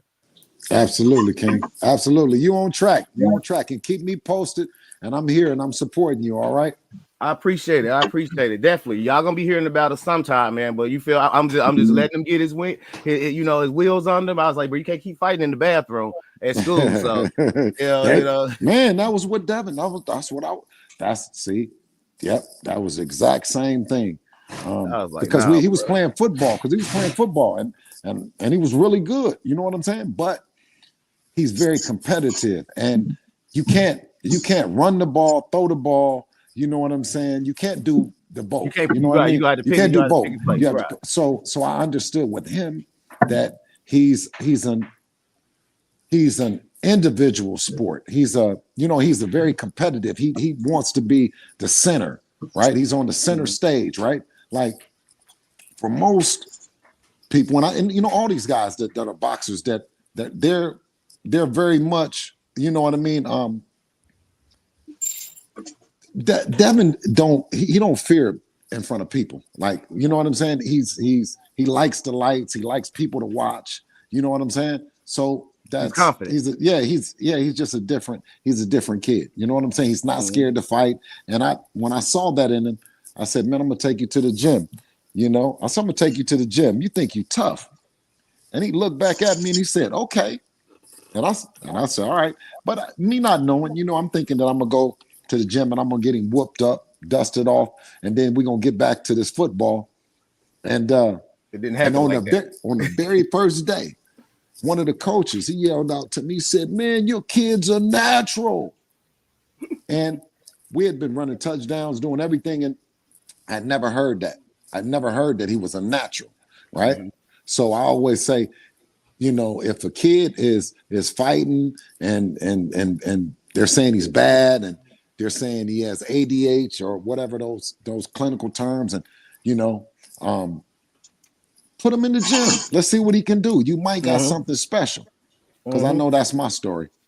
Yeah, no, like I said, it's just been something that, because like I've been doing stuff like running mitts with him, and he got the speed bag in his room. We got the heavy bag outside. So just try to get the basics. Trying to get him to feel comfortable with loosening up his legs and moving around versus standing still. He's 10. He's 10. Mm-hmm. Okay. Yeah. He's the right age. He's the right age. King, keep him in that gym. Got you. Okay. And look, I'm gonna take him down to the gym, because I think they just opened up a Mayweather gym out here in Seattle. Okay. And so I was gonna go check that out after the holidays for him, because I was like, all right, well, man, look, you only been in school for a month and a half, and you already got reports of you fighting like 3 times. Like, I'm gonna need you to chill out, man. You got to pump your brakes on that, because put him in the gym, King. You got something. Yeah, he's a real outspoken kid too. Like he's real nice. He's well mannered, but like if you yell out fight stance, he'll hop. Yeah, you sound like demeanor changes. Demeanor changes. Sound like another Devin, King. You got something, all right? I'm gonna keep working with him. Thank you, Bill. Peace. My nigga, salute to you, Memphis. Is that Drew down there? That's Big Drew. DT. That's Big Drew. Big Drew. Sure, Bill was good. Shout out, Drew. Anton, it's on you, homie, and then it's on Tay. Okay, what's going on, Bill? Hey, King. Yeah, man. It's just one question I wanted to ask you. With you being like the promoter, and with your son and you, yeah, definitely. Is it more difficult? Is it difficult for you to deal with promoters with just you and your son, like y'all black brothers, and you and your son, just being black in this? No, it's light work, man. I come out, light work? Me myself, it's light work. I come out the streets of Oakland, you know what I'm saying? Where was tough is that it's tough is when you call yourself doing right, and then somebody try to blow your head off. You know what I'm saying? Like these guys are pussycats. You know what I'm saying? Because I was just thinking like y'all two is one of the powerful ones in this little boxing industry, man. And I'm just looking at y'all as like some black brothers and sisters. I mean, like some black brothers, and your son and you. I'm like, man, this is real powerful right here, man. And like I was just wondering if it was real difficult to maneuver through, like the promoters that probably don't want to see a strong black family making improvements inside this industry, and they like, look, man, he's about to get inside this money, and things is about to get a little bit reckless. So we're gonna have to try to hold this brother back because he got him a successful son, and he's a great father, and he's doing he's doing so much to make a difference. You know what I'm saying? Yeah, but you were right though when you said DHP and our team is made up of some beautiful brothers and sisters, some kings and some queens that have gotten Devin to this point. You know what I mean? And it's just been a team effort. And I can't stress how thankful I am for the entire team. And like BFTB and Stormy B and Drew and everybody that's has helped us remain independent because we need y'all. We don't need them. We do business with them, but we don't need them. We need y'all. For real. Real facts, man. I appreciate it, man. I just wanted to get some knowledge from you. Absolutely, King. All right. Salute to you, homie, man. So now it's on Queen. No, it's on Tay, and then Queen Shot was next. It's on Tay, and then the Queen, and then round one, and then Drew, and then KO. Go ahead, Tay. Oh, what's happening, man? Tay, what's happening, my brother King? Tay. How's the King? Man? Where you been How at, are man? Where you been at, Unc? Man, I know. I ain't seen you, man. How's the family, man? How's Champ? Hey, good, man. Everybody good. Huh? Everybody good. Just waiting to collect another check. Yeah. Absolutely, brother. I appreciate you guys, man. And tell Champ that I said, I thank you always, and I wish him well. Nah, for sure, man. I'm definitely gonna let him know, man. But why your boy do himself like that today, man? Which one? Wait, hold on. Your boy T.O., man. What did he do? I didn't even see him. What did he do? That boy say, man, we send them boy 2.4 and 65-55 split on pay-per-view shares. I'm like, I was thinking to myself, like, damn, that way less than that 5 million you got. You ain't talking about that though. Yeah, no, he didn't listen. He didn't because he knew what Turkey was coming to the table to do was to make a fair fight. He was coming to the table so we didn't have to argue with Top Rank. Top Rank didn't have to argue with us.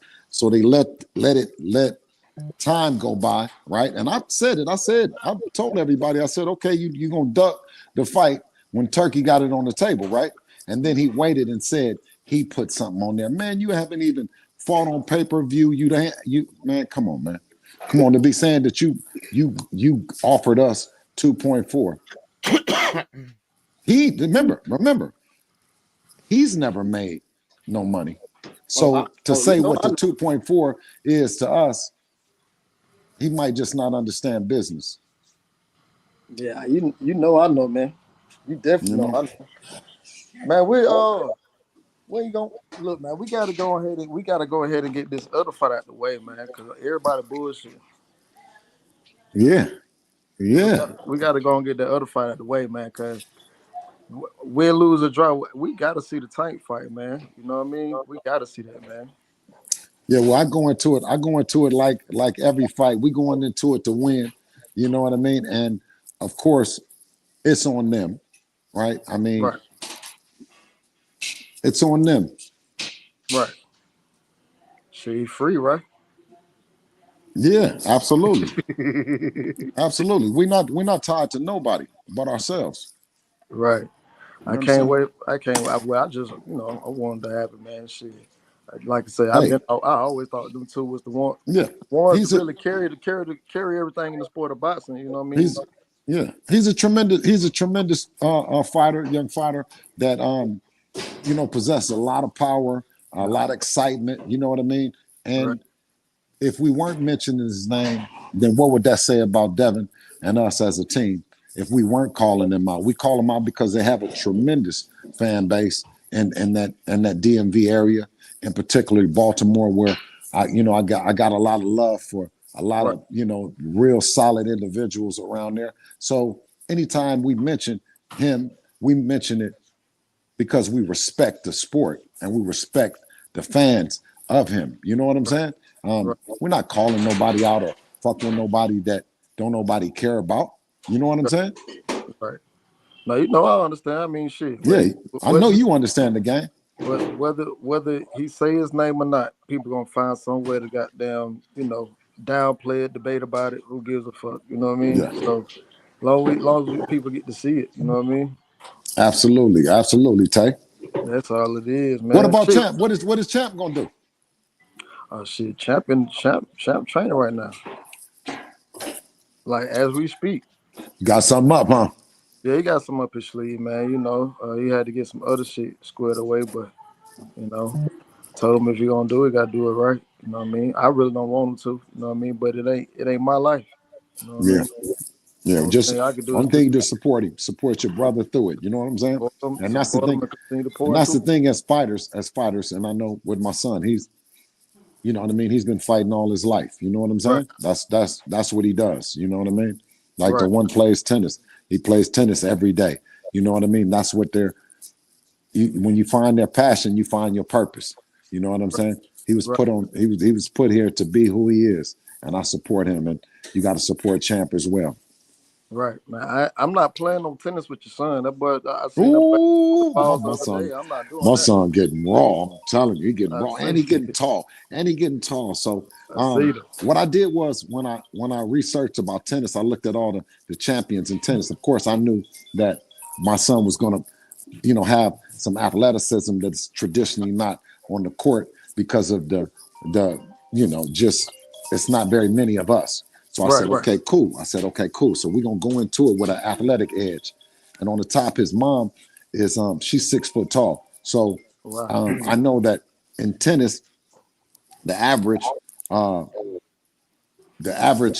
height of the ones that win is between 6'2" and 6'4". But you have some 5'11", some 6 foot, some stuff like that, So I figure, with me and her, that he'll at least get over 6 foot, 6'2", 6'4", but you can't be too tall because, bad knees, agility, and stuff like that. So it's very rare to have a champion that's 6'5", 6'6", like Medvedev. He's one of the rare ones. You know what I mean? Right.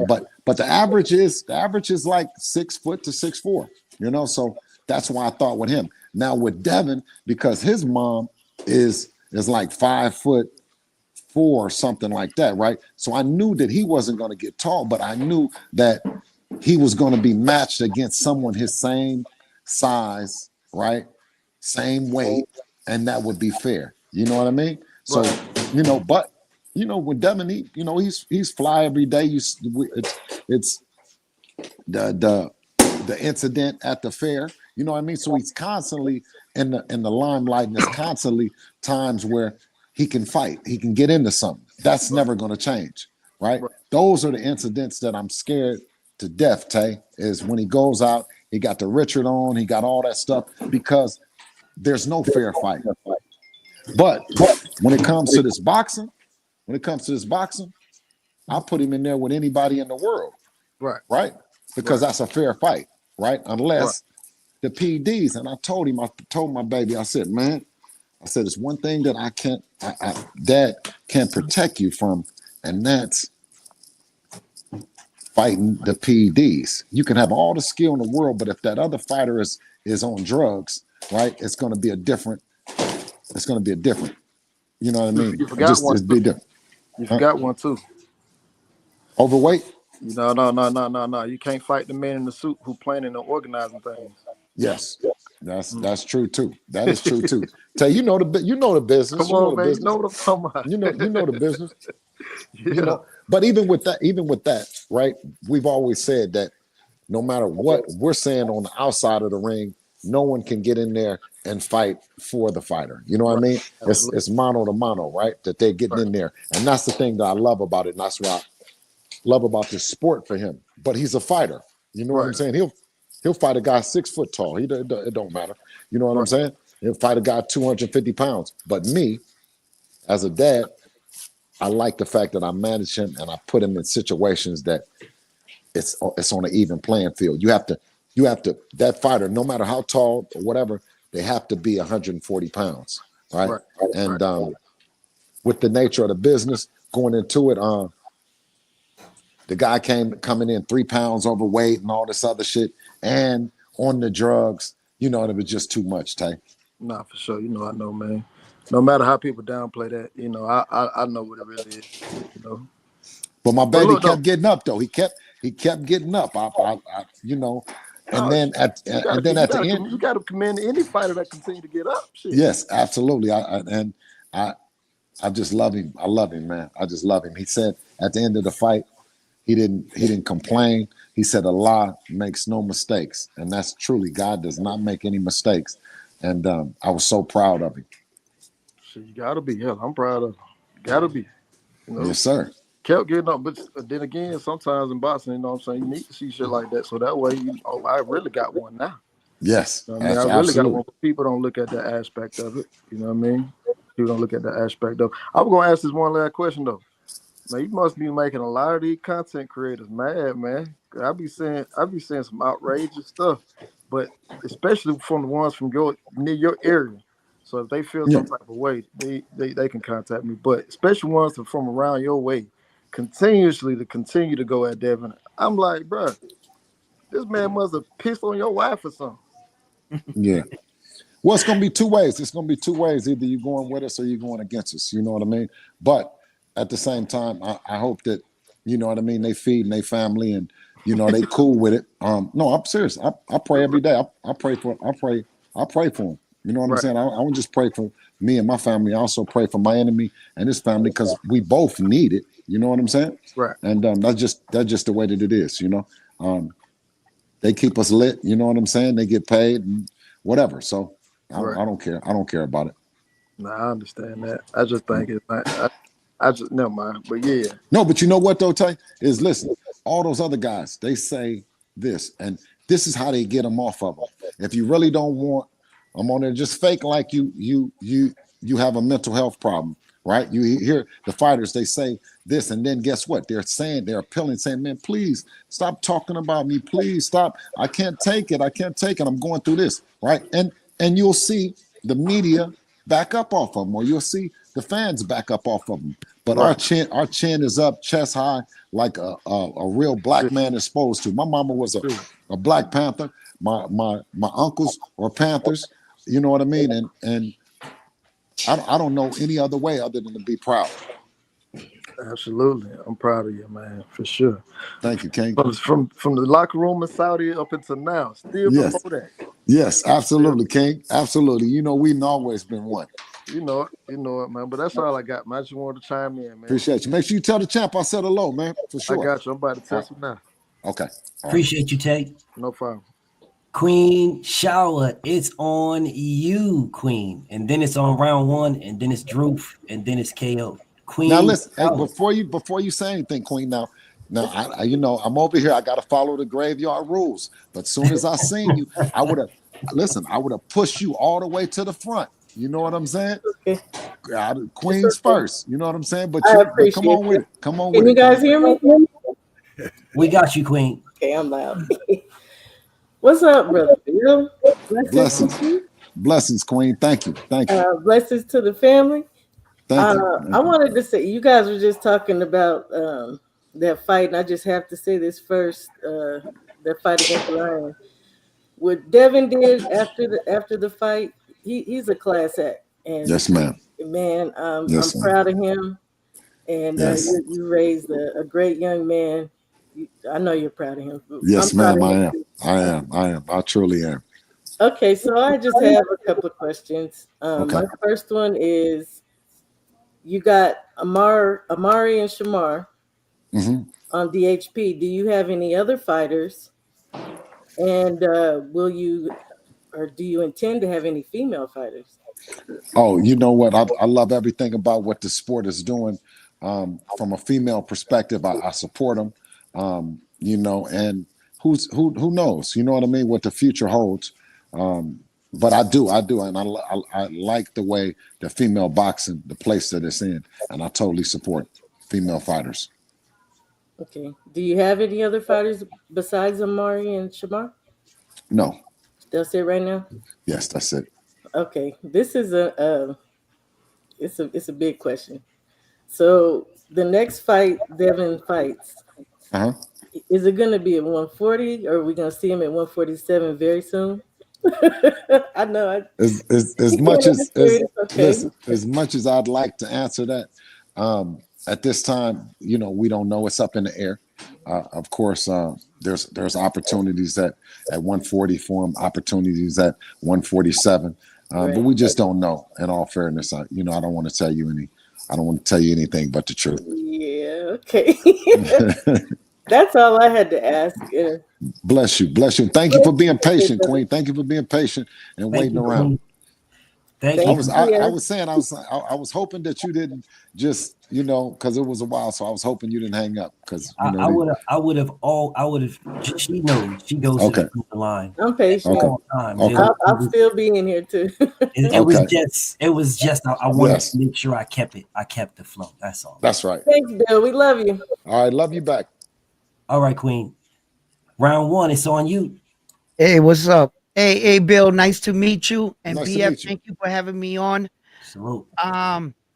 Bill, first of all, I've heard a lot of people ask you a lot of great questions, and from a father to a father, man, I just want to commend you on the job that you've done with your son.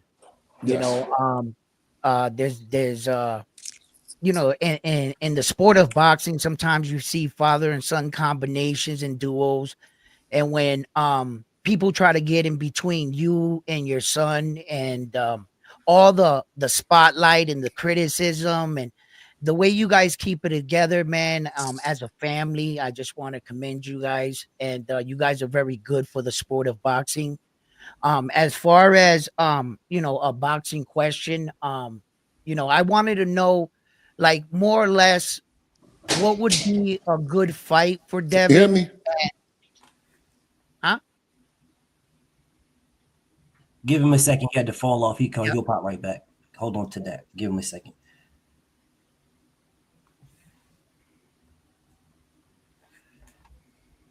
Yeah, he got a phone call. I know. There we go. My bad. There you go, Trip. My bad. Yeah. So my question was, with the new rules that the WBO is implementing, where they're starting to hold some of the fighters accountable, I wanted to see your reaction. If you think that that's a good rule, and should all the other sanctioning bodies fall in place? My other question was, Devin Haney's weight now. I see that he's really like staying in like shape. Like he looks real thin down right now. And I wanted to know like future plans for Devin. Like, what would you think or would be a good fight? And just to throw it out there, would you accept the fight with like a Josh Taylor? To have him come back, or would you want him right away to compete against one of the champions? Do you feel that he's ready? And if you can give us just a little insight on those, particular questions like the WBO and. Yeah, no, Devin is he's an elite fighter. That doesn't change his skill set. He has an elite skill set, and he's ready for anybody in the world. As far as the WBO is concerned, that's a great rule. I wish that we would have had that rule when, early on in Devin's career, when he wanted, when he was moving to become a champion and undisputed and those things. So that's a great rule on the WBO's part, and I look forward to seeing them enforce it. Yeah. Do you think the other sanctioning bodies should adopt that same rule? Oh, absolutely. And then we That's can hold these fighters accountable so that they do fight their mandatory. Do you think this is a good thing for boxing, or do you think it's just another way of them trying to control who they pick? Well, because like for instance, what I mean, it's a great rule for fighters that are coming up. Fighters that aren't champions to be able to become champions. Of course, when you're already a champion and you have options. And I know in the sport of boxing, as we were coming up, we had to earn it. And only thing that we said is that if you don't want to fight, then move out the way. If the fight doesn't make sense, then move out the way. And it was a fight that didn't make sense to us, and we moved out the way.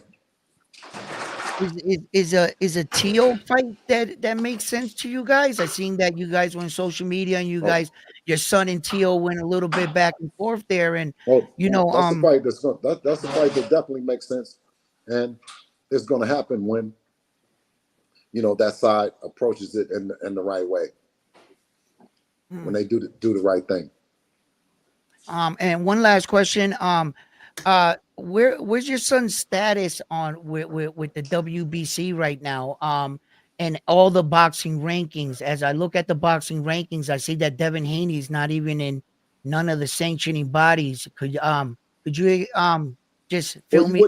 You wouldn't be in the sanctioning bodies if you're a champion or you're a champion in recess. Okay. Mm-hmm. So he's still a champion in recess? Yes. And okay. All right. Bill, nice meeting you. I commend you on the job that you're doing with your son. In this world, our sons can be out there doing much more. You have an undisputed world champion and one of the youngest. That's it. Yes. and I just salute, brother. Salute. Appreciate you.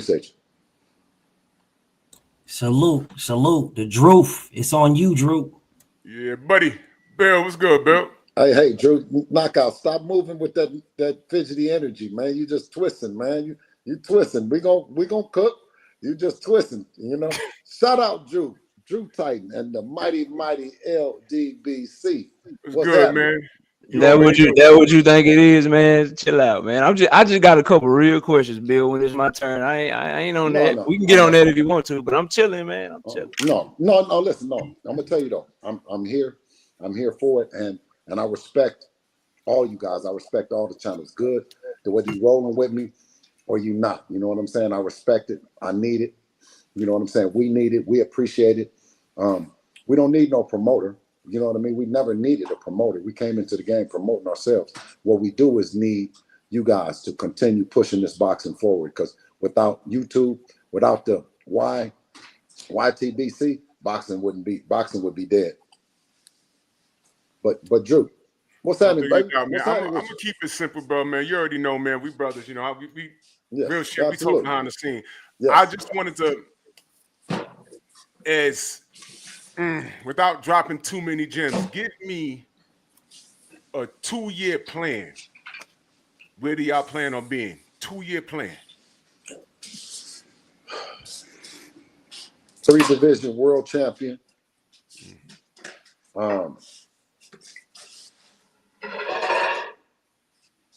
Unified,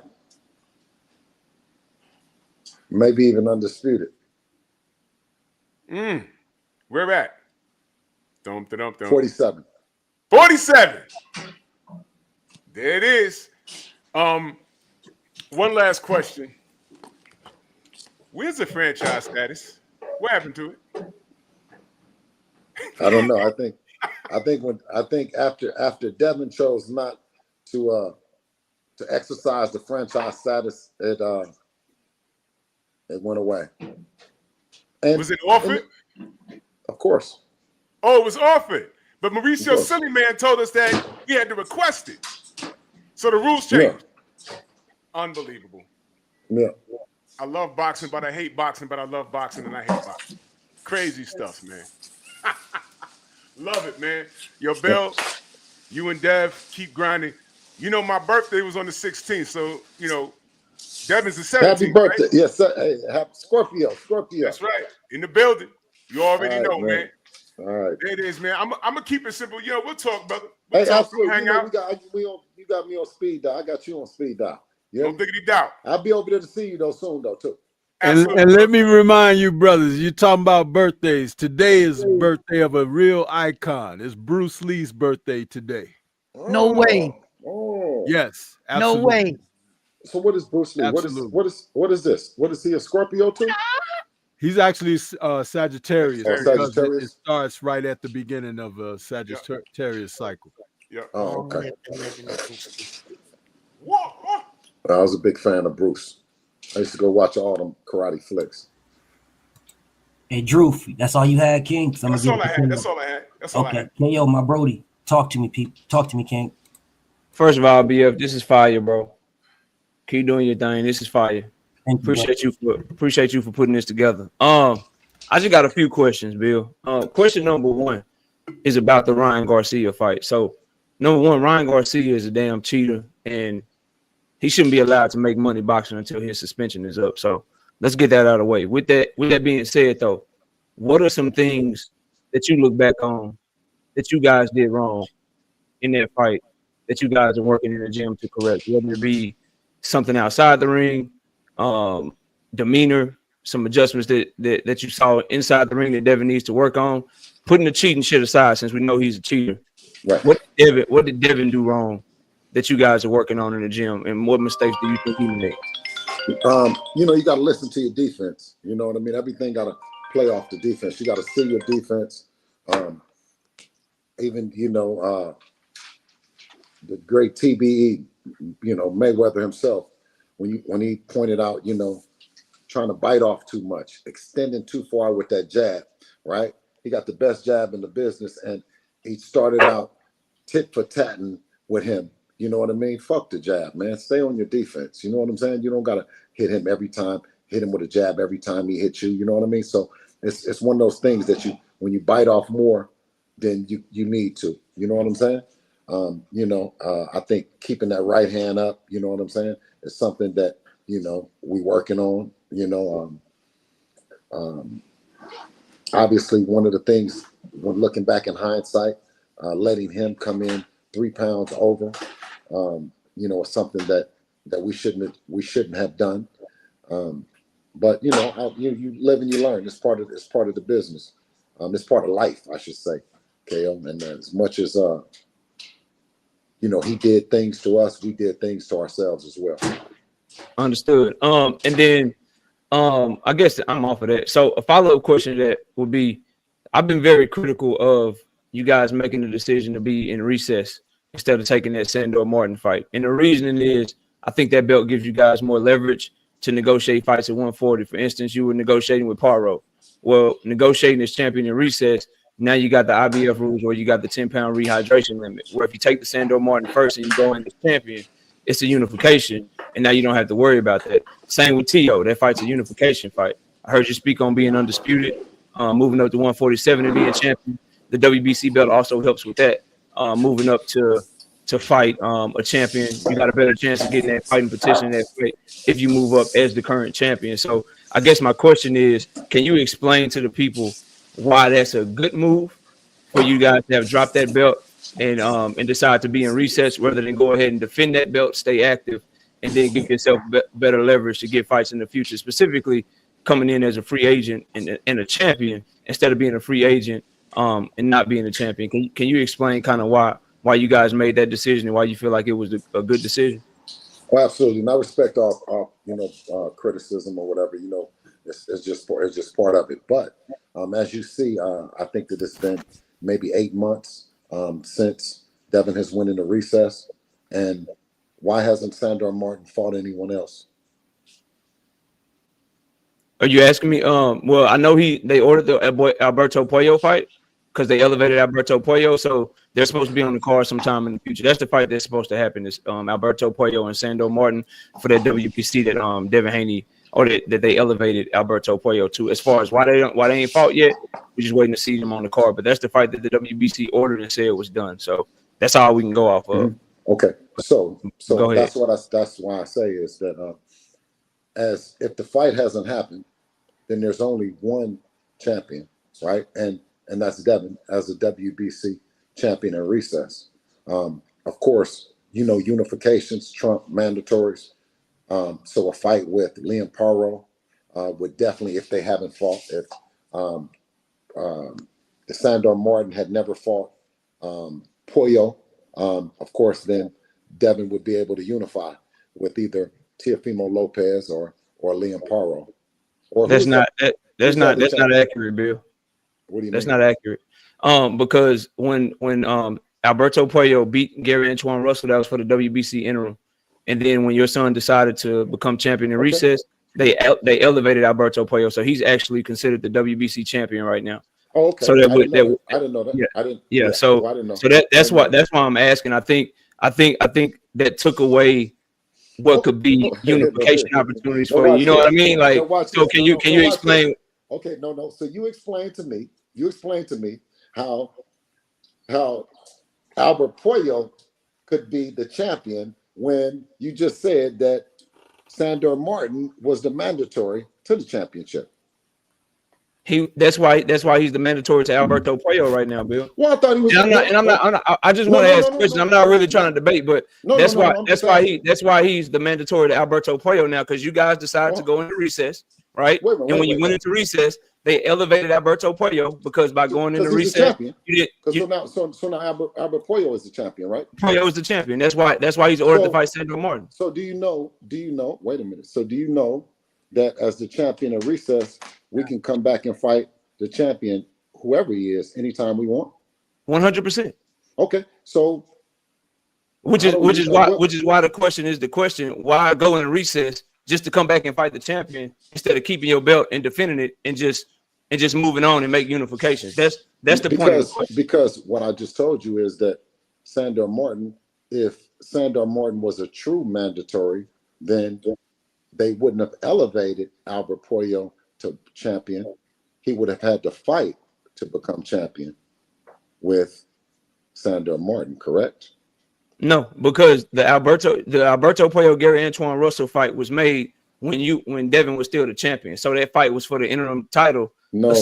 Devin was still the champion. No. Sandor. And then when Devin went into recess, they elevated the winner. Was Sandor Martin the mandatory before they fought? Yeah, they ordered the fight already, 100%. So does that make sense?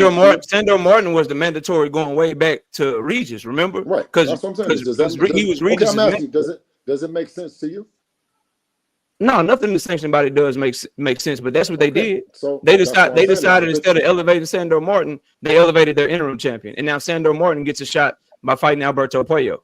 Yeah, I see what you're saying. I see what you're saying. They should have elevated Sandor Martin to champion since he was the mandatory, but that's not what they did. They elevated Pollo instead. Or know that they should have ordered the fight between Sandor Martin and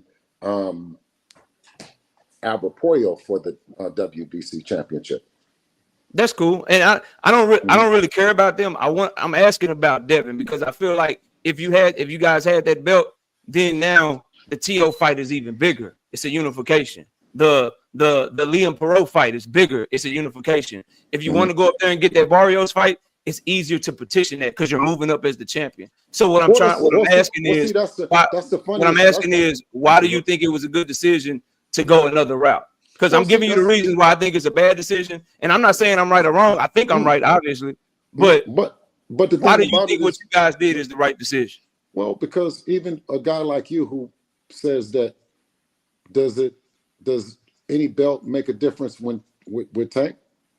Does it make a difference if he's champion, if he's junior champion, or he's champion? Did it ever make a difference? No. Okay, so it don't make no difference. It's different. It's different for you guys because you're not in his position. And I don't want to make this into a Tank and Devin thing, but it's different for y'all.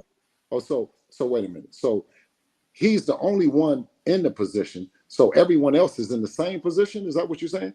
No. So you asked me, are you saying the same thing for Tank? And I'm not saying the same thing for Tank because Tank is in a different position than you, where he's a star. No. Yeah, he's a star. Devin is not a star. He's not the star that Tank is. But is he a star? He's a star in his own right. Okay. Yes. Okay. So he's 100%. Is he? But hold on, knockout. Go ahead. Is he a star or not? He's a star. Yes. Okay. Is Sandor Martin a star? No. Is Albert Puello a star?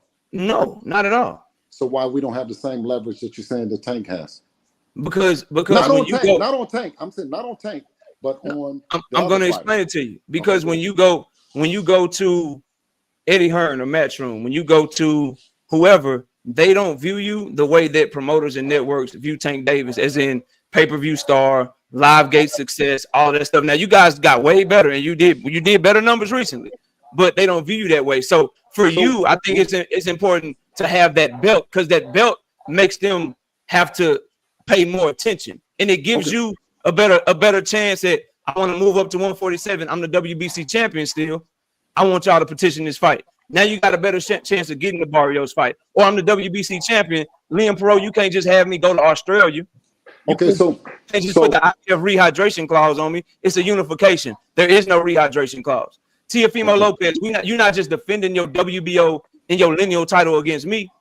Now I got a WBC belt. It's a bigger unification fight. It makes the fights bigger. So that's what I'm asking. Why drop the belt when that makes the fights bigger for you guys? That's the question. Well, I'm saying is, doesn't it make the fight big because of the numbers that we've done, right? If we go into the fight with no belt and they have the belt, right? But we have the pay-per-views, we have the live gate, doesn't that make it a big fight? Not necessarily. They don't, and I don't mean any disrespect. You said bro. they don't. No, listen to me. I don't mean any disrespect. The people that put on your pay-per-view that you just had, they didn't view it that way because they didn't even bid on your fight, bro. Like if they thought that you were the star that bought these numbers in and that did all of this success and had all these things, then the people that put on your pay-per-view, when that Sandor Martin fight went to purse bid, somebody else other than Top Rank would have bid on the fight. If y'all brought those types of numbers, if y'all bought that type of live gate success, if y'all bought those type of pay-per-view successes, it would have been more than one promotional company bidding on your fight. That's why I think the belt is important for you guys. That's why I'm saying that, bro. I don't listen. I totally disagree with you, because we're the ones that brought the gate, we're the ones that brought the pay-per-view, and we're the ones that bring the money to the table. And I'm gonna tell you why. Because we've been checking it, knockout. We've been checking it. So when you say that they don't feel, that's old media's talking points. What do you mean they don't? We got the money in the bank. I don't do the old media. I'm talking about that's what you're saying. the leader of Matchroom, Eddie Hearn. That's what he said. They didn't bid on your fight. Oscar De La Hoya and Golden Boy, who did the numbers with you guys, that it was supposed to be a huge success, they didn't bid on the fight with Sandor Martin. The only people that bid on the fight was Sandor Martin's promoter. That's all I'm saying. But what if they viewed you, that's why guys like Canelo, Tank Davis, they don't go to purse bid, Bill. We didn't go to purse bid. We didn't. No, listen. Yes, you did. Listen. They sent the fight to purse bid. We didn't request the fight to go to purse bid. We didn't. I know you did with Sandor Martin, right? I know you did. Okay. I know you did. So if you would have rather negotiated the fight. Yeah, listen. But 100%. No, we didn't want the fight. I didn't want the fight, and I still don't want the fight. Okay. Show me. Listen, put Sandor Martin in there with somebody else. It shouldn't be 8 months since he fought. If you really want to see him, right? I feel like he beat Tio. But you know who you want to see him with? Knockout. He boxed well against Tio. I know, but guess who you want to see him with? Who? Devin. I want to see Devin. I want to see Devin keep his. I want to see Devin keep his belt so he can actually negotiate these fights. No. Let's keep it real. Knockout. Do you want to see him fight Albert Puello? Who? Sandor Martin? Yes. Oh yeah, that's a good fight. I'm gonna watch that for sure. That's the fight you want to see? Yeah, I want to see it. Okay. I think it's a good fight at 140. That's a good fight. I'm a diehard boxing fan though. Is it a casual fight now? Okay. Well then you want to see any fight then, man. I'm saying, do you think? Okay, let me ask you. Do you think? I don't want to see Jake Paul, Mike Tyson. No, I'm on the Serrano and Katie Taylor shit. I'm not on that shit. Listen, let me ask you this: do the people want to see Sandor Martin and Albert Puello? Hell no, not more than Devin Haney or Sandor Martin. No. Okay, that's the only thing I'm saying, King. We agree on that. But we kind of went in a circle though. I know, but we went in a circle a little bit though, Bill. Because what we don't necessarily agree on is the fact that you only feel like Tank. You only feel like Tank. You only feel like Tank. Period. That's the only thing that you can see business wise. You see. I didn't bring up Tank Davis. You did. No. No, You I know asked those you, things, but Dave. no, because that's the only person that you just said that I'm trying to talk to you. I'm trying to talk to you about Devin, bro. Yeah, but I I'm want to saying talk is about we Devin. can, but I'm talking to you and I'm talking about writing our Mhm. check, right? Writing our check, fighting the fight that we want to fight, right? Mhm. And that's a big fight. And DeSandre Martin, obviously, you see, based on the people bidding on it, that it wasn't a big fight. They didn't even want to fight. No one wanted to fight. But for you to say that there are not other opportunities for us to make millions, then that's not true. No, no, sir. I did not say there's not other opportunities for you guys to make millions. I hope you get the bag and run the bag up. That's not what I'm saying. What I'm saying is those opportunities would be better. You use Sandor Martin as a tune-up. You keep your belt. And like I told you a couple of times before, now that Liam Perot fight that y'all were negotiating, that's a bigger fight. That's a unification. That's a bigger bag. That fight that y'all were trying to negotiate with Teofimo Lopez based on the rumors, that's a bigger fight. That's a unification. Y'all calling on Turkey or somebody to make the Mario Barrios fight. Now you can move up and you're a champion. So they have to stick you to the front of the line, bro. That's all I'm saying. But you know who makes it a bigger fight? Who that? By Devin getting the belt, Devin makes it a bigger fight. They don't make it a bigger fight. It's Devin, but it's already a big fight. He's already big enough to fight them. Period. But they're not respecting him at the negotiation table, King. Who's That's not? what I'm saying. Who's not, King? But listen, none of so them they are. don't get the fight, King.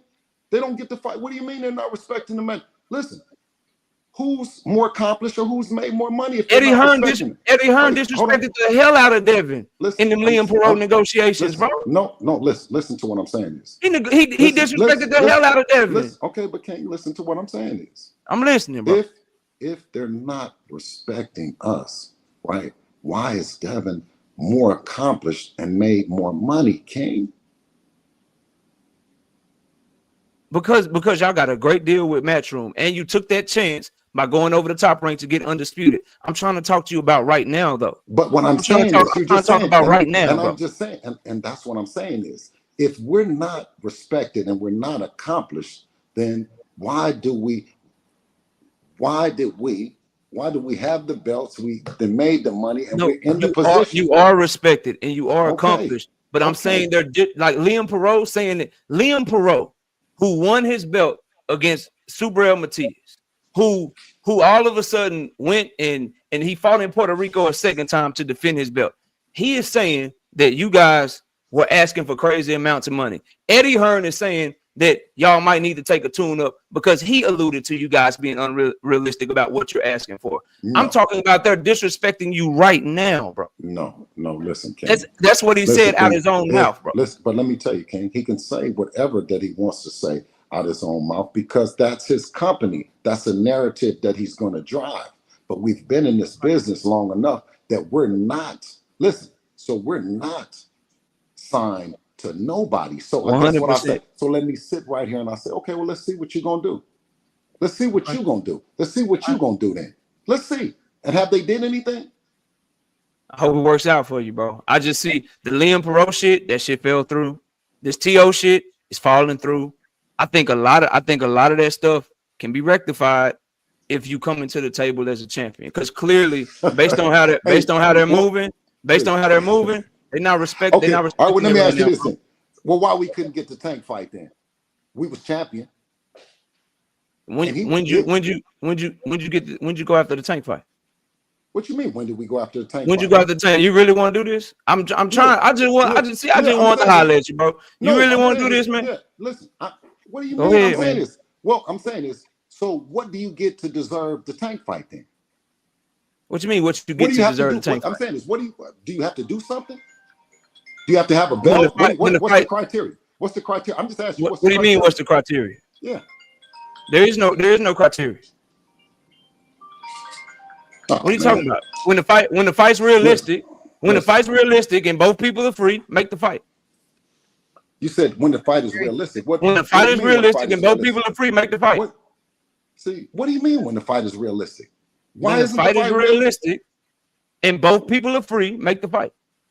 Why wouldn't the fight be realistic? What else do we have to do to make it realistic, sir? Make sure you're free and then go after the fight. When did y'all do that? Listen, What do you mean? When did we do it? We've done it the whole time. We've asked for the fight. What are you talking about? When did Now you what are ask for the about, fight? Ted? When did you What are ask for the talking fight when about you now, were free, Ted? bro? Listen, what are you talking about? When did I ask? I've When asked did you multiple ask times. for the Listen, fight when when you I were asked, free and listen, it was okay, realistic? let me tell you. When I asked Leonard LDB and he said the fight ain't happening right now. When was this?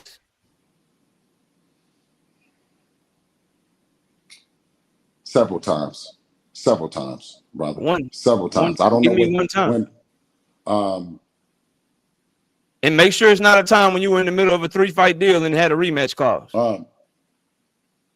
Make sure it's a time. Make sure it's a time that you didn't already decide y'all moving up to fight Regis now. When the fight Tank's opponent fell out, and we said that we will step in. What about that time? Oh yeah. The Rolly one. So when Rolly got that shit and then Tank ended up fighting Pitbull Cruz.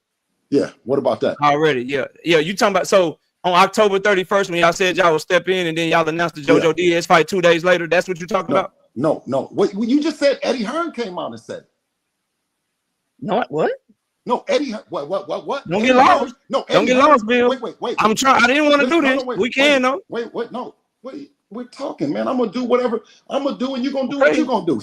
So listen. Eddie Hearn came out and said yes, that Devin Haney can step in right now for the fight, right? And then y'all announced the JoJo Diaz fight 2 days later. Wait. Listen. Did Eddie Hearn come out and say that? On October 31st, 2021, and then on November 2nd, 2021, y'all announced the JoJo Diaz fight later. As a matter of fact, the week before, y'all were begging JoJo Diaz to take the offer. Let's not do this, bro. Let's not do this, bro. Let me ask you: did Eddie Hearn come out? I think Rachel is up here to talk to you. Let's not do this, bro. I don't want. I really don't want to do you like this, bro. Okay, all right. Did Eddie Hearn come out and ask for the fight for Devin on October 3rd? 100%. When Rolly pulled out, listen. When Rolly pulled out, when Rolly Romero pulled out, Bill, Eddie Hearn and you came out on October 31st, 2021, and said we will step in and we will fight Gervonta Tank Davis. And then on November 2nd, y'all announced the JoJo Diaz fight. What did Tank Davis say on October 31st? Nothing. Okay. So y'all got that JoJo Diaz fight done in one day? JoJo Diaz is with him, with Eddie Hearn. That's not what I asked you. JoJo Diaz is with Eddie Hearn. If Tank Davis did not accept the fight, JoJo Diaz was with Eddie Hearn. Did y'all get the JoJo Diaz fight done in 2 days? He already had JoJo Diaz signed to him. That's nothing. No, did he already have JoJo Diaz signed to fight you? No. So y'all got the fight done in 2 days. The fighter is already with him and already signed. What are you talking about? Just because the fighter signed with him, don't mean the fight is done. Okay, let me ask you this then. If Tank Davis has said that he wanted to fight on the 31st, could we have got the fight done? No. You can't get a fight done in one day? No. Y'all worked on the JoJo Diaz. Y'all worked on the JoJo Diaz fight for weeks. Do you remember the week before Devin Haney? Your son did an interview begging JoJo to take the offer, bro. Hold on, wait a minute. Did you forget this? Wait a minute. Hold on. So wait a minute. So if Tank puts a deal on the table, right? And so you can take more than a day. You can say, I don't want to fight, and I want this, I want that. Or do you have that day to decide whether you want to fight or not? You can. I mean, they gave you a 24-hour clock with the Top Rank deal, according to you guys. So I'm sure you could get the shit done in a day or 2 or 3. Maybe it takes weeks. I know is I'm asking you, knockout. Can you get the fight did in one day? If two fighters want to fight, it's possible. Okay, so it's possible. So could we have not did the fight? Anything is possible, like Kevin Garnett. Okay, and that's but there's too many facts. There's too many facts and too many coincidences, Bill, that lead to the opposite direction. And let me tell you what I mean. So the week before, Devin Haney was begging JoJo Diaz to take a fight on camera. JoJo Diaz, please take the offer. JoJo said, I'm gonna take the offer. I promise I'm gonna fight Devin, y'all. Then on October 31st, y'all said, hey man, we'll step in and we'll fight Tank. And then on November 2nd, you announced a whole different fight. Come on, bro. Because Come on, bro. because Leonard Ellerby said on the first, it wasn't happening. All of PBC's team. Shout out to Bill, man. BF, I appreciate you, bro. I feel like I'm hogging the show, man. I'm gonna let y'all have it, man. Salute to you, bro. I salute. But Yeah. I would love to have jumped in, but Trail wanted. This is what Trail wanted, so I will let my brother cook, and I'll just leave it at that. Salute to you and salute to him, bro. And keep doing your thing, man. For sure. Peace. Peace. Queen Rach is in the building. What's up, Queen Rach? Oh, you should fill out. There you go. Rach. What? There you go. Salute to you. Rach, you on mute.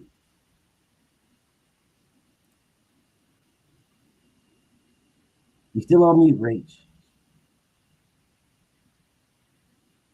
I'm not sure what happened, but you're still on mute. Hello? There you go. There you go. There you go. Is that better? There you go. You good, Queen. Oh, I don't know what just happened. I don't know. What are you talking about on the live or with your? I know exactly what happened. Oh, there you go. She fell off again, so it's all good. Man, do you guys realize how difficult that was for me to not jump in? You. Do you guys realize how difficult that was for me? I got a freaking pad of notes right here. That was so difficult for me. This is Trail wanted to. Okay. Hey, BF, I was watching you in the comments, and I was like, I know this is painful for him. My brother wanted. This is what he wanted, and I respect my brother's wishes. See, he must have got a phone call. Hold on a second. There he is. You got a phone call, Trail? Yeah, I figured as much. Yeah, I got you. I hear you. Okay, bet. There you go. You good? So knockout. He left. He had to leave off. Yeah, you know he was gonna leave. He Nah, got his ass up out of call him back. Damn. Everybody at knockout boxing. Come on, we cooking. Well, I would Trail, but I definitely got to end this live in a little bit. Not just yet, but I got to end it in a little bit. But I definitely would. Okay. Okay. Hey, I got one more question, BF, for Bill. And maybe you guys give me a little bit more insight on this, because I know you was speaking about the opportunity that y'all did give Ryan in regards to signing up to VADA. Now, with making or is it a possibility to try to petition all of the different bodies? Let me give me one second. Hold on. Let me go back on here. I'm about to go join the StreamYard. 1 second. Hold on. Okay. I want to address it so bad, but I'm not going to. This is Trail's day. He wants to do this. But I promise to God, I will absolutely address this. 100%. And for the record, the WBC has an update since October 21st that the WBC title is vacant. So I promise you, I will address this. I'm not going to. Where is knockout? Well, there's a lot of other people that want to talk to you, though, Trail. I know. Listen, but the thing about it is, okay, listen. So 1 minute he just said that. Is he saying that Eddie Hearn is lying? Did he say Eddie Hearn's a liar? Because then he's saying that Eddie Hearn is disrespecting and Eddie Hearn don't have no money on the table. Which one is it? Or is he a liar? That's what I want to figure out. When he said on the 31st of October that Devin and Tank can fight, was Eddie Hearn lying? Ask knockout that. I mean, he'll probably definitely address it. But I know. Remy, what's up, Remy? Salute to Remy. I see my homie in the building. What's up, Remy? Definitely see you, Brody. Remy wants to chop it back up too. Okay, I want to chop it up too though, but call him and see, is he ducking it? Did he just duck out on the shit? Nah, he No, didn't. I don't. I don't think he ducked listen, out. What? Well, I know he got to be in the chat. Yeah, but see, there's a lot of other people that want to chop it up with you though, and I know. Okay, but let me just it's going. Y'all going for me. We shouldn't. Let me, because I'm here. Let me. Can we cook? Just bring him up. Well, I didn't. He left of his own accord. Okay. All right. Well, let me go ahead and finish talking then. All right. I was just asking: is there a way that you guys could petition all of the different boxing sanctions and organizations to enforce VADA testing, or is it like a financial obligation that a lot of fighters don't want to join into? Or is it just something that it still keeps the fights, dangerous in a sense, because you never know what you might uncover?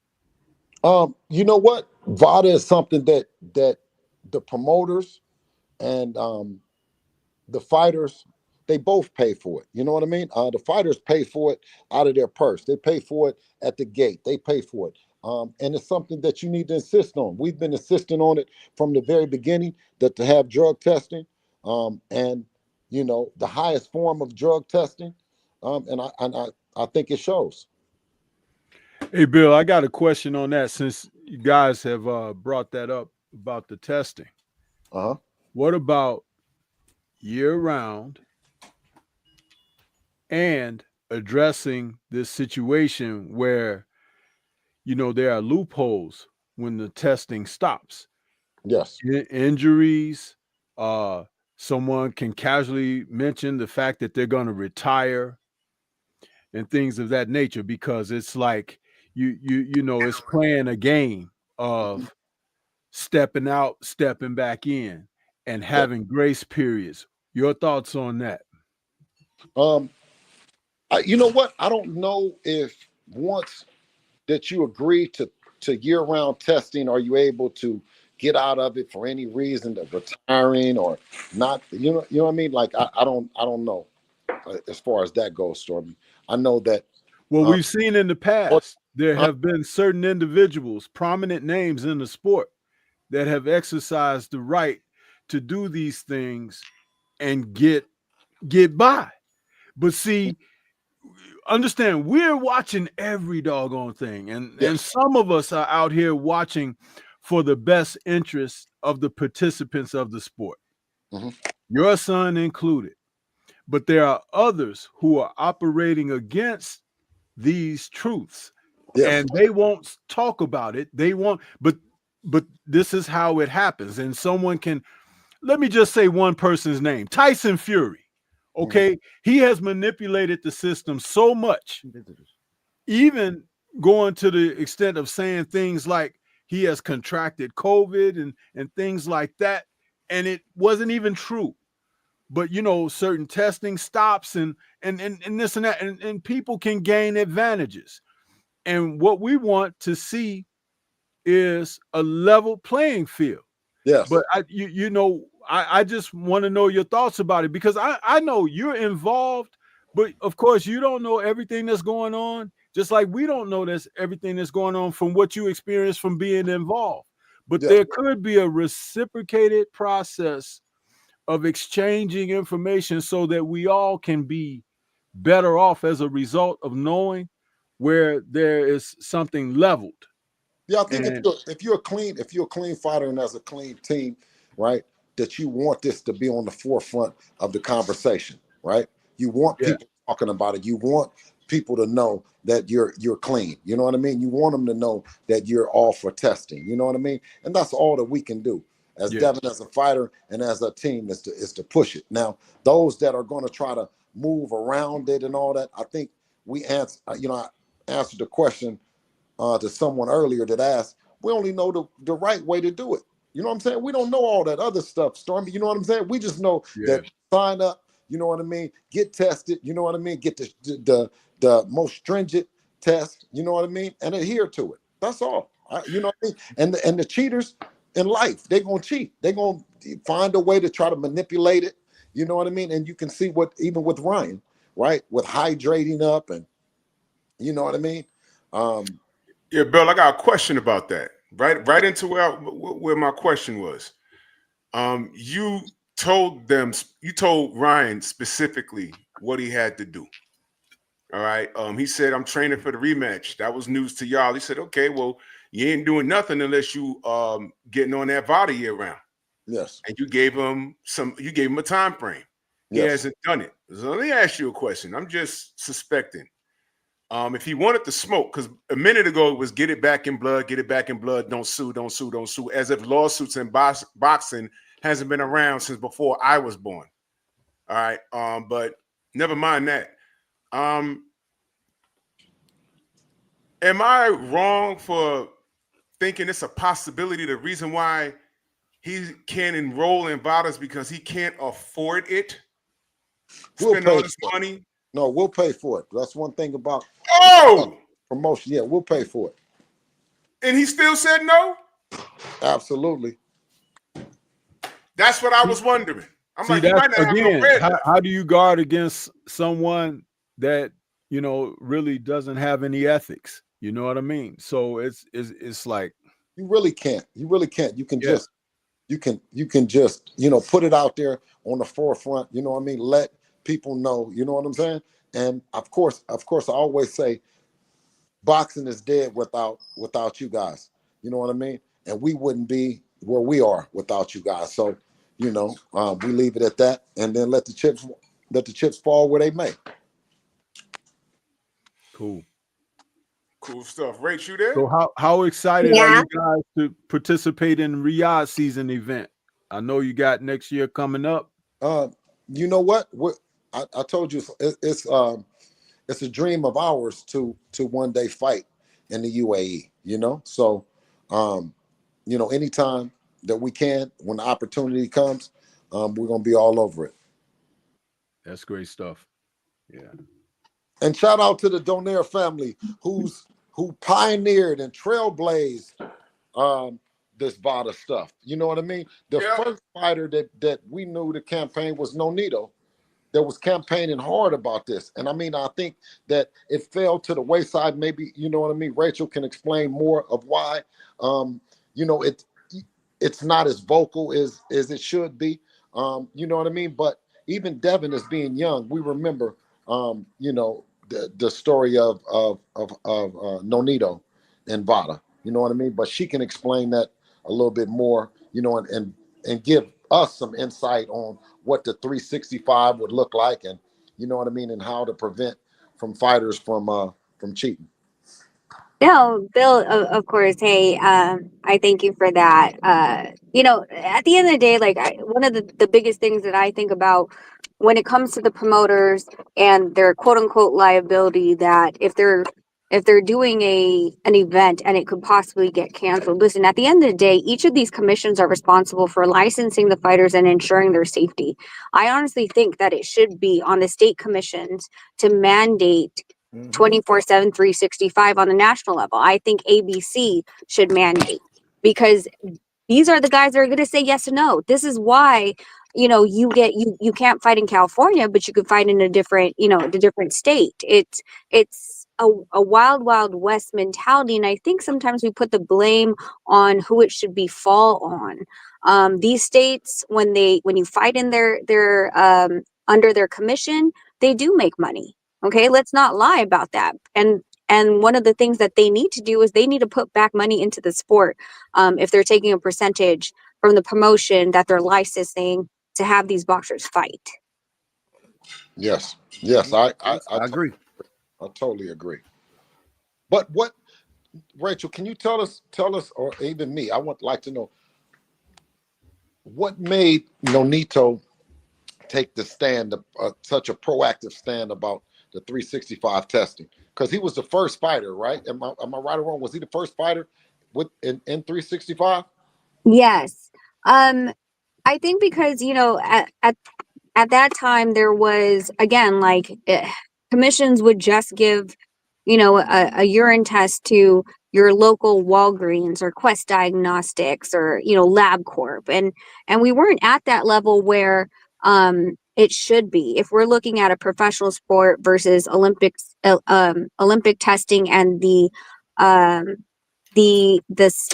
actual amount that they're looking for in these, the different drugs that they're looking for in your system, etc. And being that we're not, running, we're not hitting a golf ball, the problems of having someone that's juiced up is a lot more dangerous when people are juicing in our sport. Nonito felt that because of the fact that there's people that are going into steroids, and then they get out of steroids and they get in steroids. The only way to make sure that it's 100% like you should never have it in your system should be a 24/7 365. So he was all for it. He was like, hell yeah, why not? Now, has that come with a little bit more of kind of micromanaging? 100%. I've said this or Nonito said it on BF's channel before when he interviewed Nonito, that whenever he has testing done, before that, any of the supplements that he's taking, whether it's from GNC or from Whole Foods, he keeps the empty bottle until he goes through the testing to make sure and ensure that if there is something wrong with the supplement that he was taking, he can give it to the testing agency and say, hey, this is the bottle I took. It was from Whole Foods. It's not on, none of these, things are on the list, but here's the lot number, here's the expiration date, et cetera, et cetera. Now, once, of course, the testing's done, he'll throw out those bottles, and then again, we'll do it again until he's tested again, because you just don't know. It might seem a little bit paranoid, but at this level, with millions of dollars on the line for the fighters, and their reputations, you never want to leave it to chance for anybody to make a mistake. Yes. I feel like it's almost just like a lot of people have to think about it as boxing is a job as well. So it's like most of us that have corporate style jobs, we're required drug testing and random drug tests at that when we're working for any other corporation. So I just wouldn't understand why they wouldn't want to push for this right here to be a thing, because like you said, performance enhancement is still a performance enhancer either way it go. So it's just like any other job that requires for you to operate heavy machinery and things like that. Now we need to make sure that if in the event you get hurt on the job, that you're not the cause of your own accident because you came in under the influence of some type of substance. I think it's because of the fact that there's people making money. Like I said, okay, so the liability of the promoter, that if the event get canceled, is especially the main event, that's a huge loss, right? I don't think that they take out an insurance policy for that to happen. Number one. Number two, again, the reason why that commissions are tabulating the event sales tickets is because they get a percentage of that. So would the commission also want the main event canceled in that respect? So if your money is tapped into this event happening or not, I think that there is what is it called? Like a conflict of interest at that point.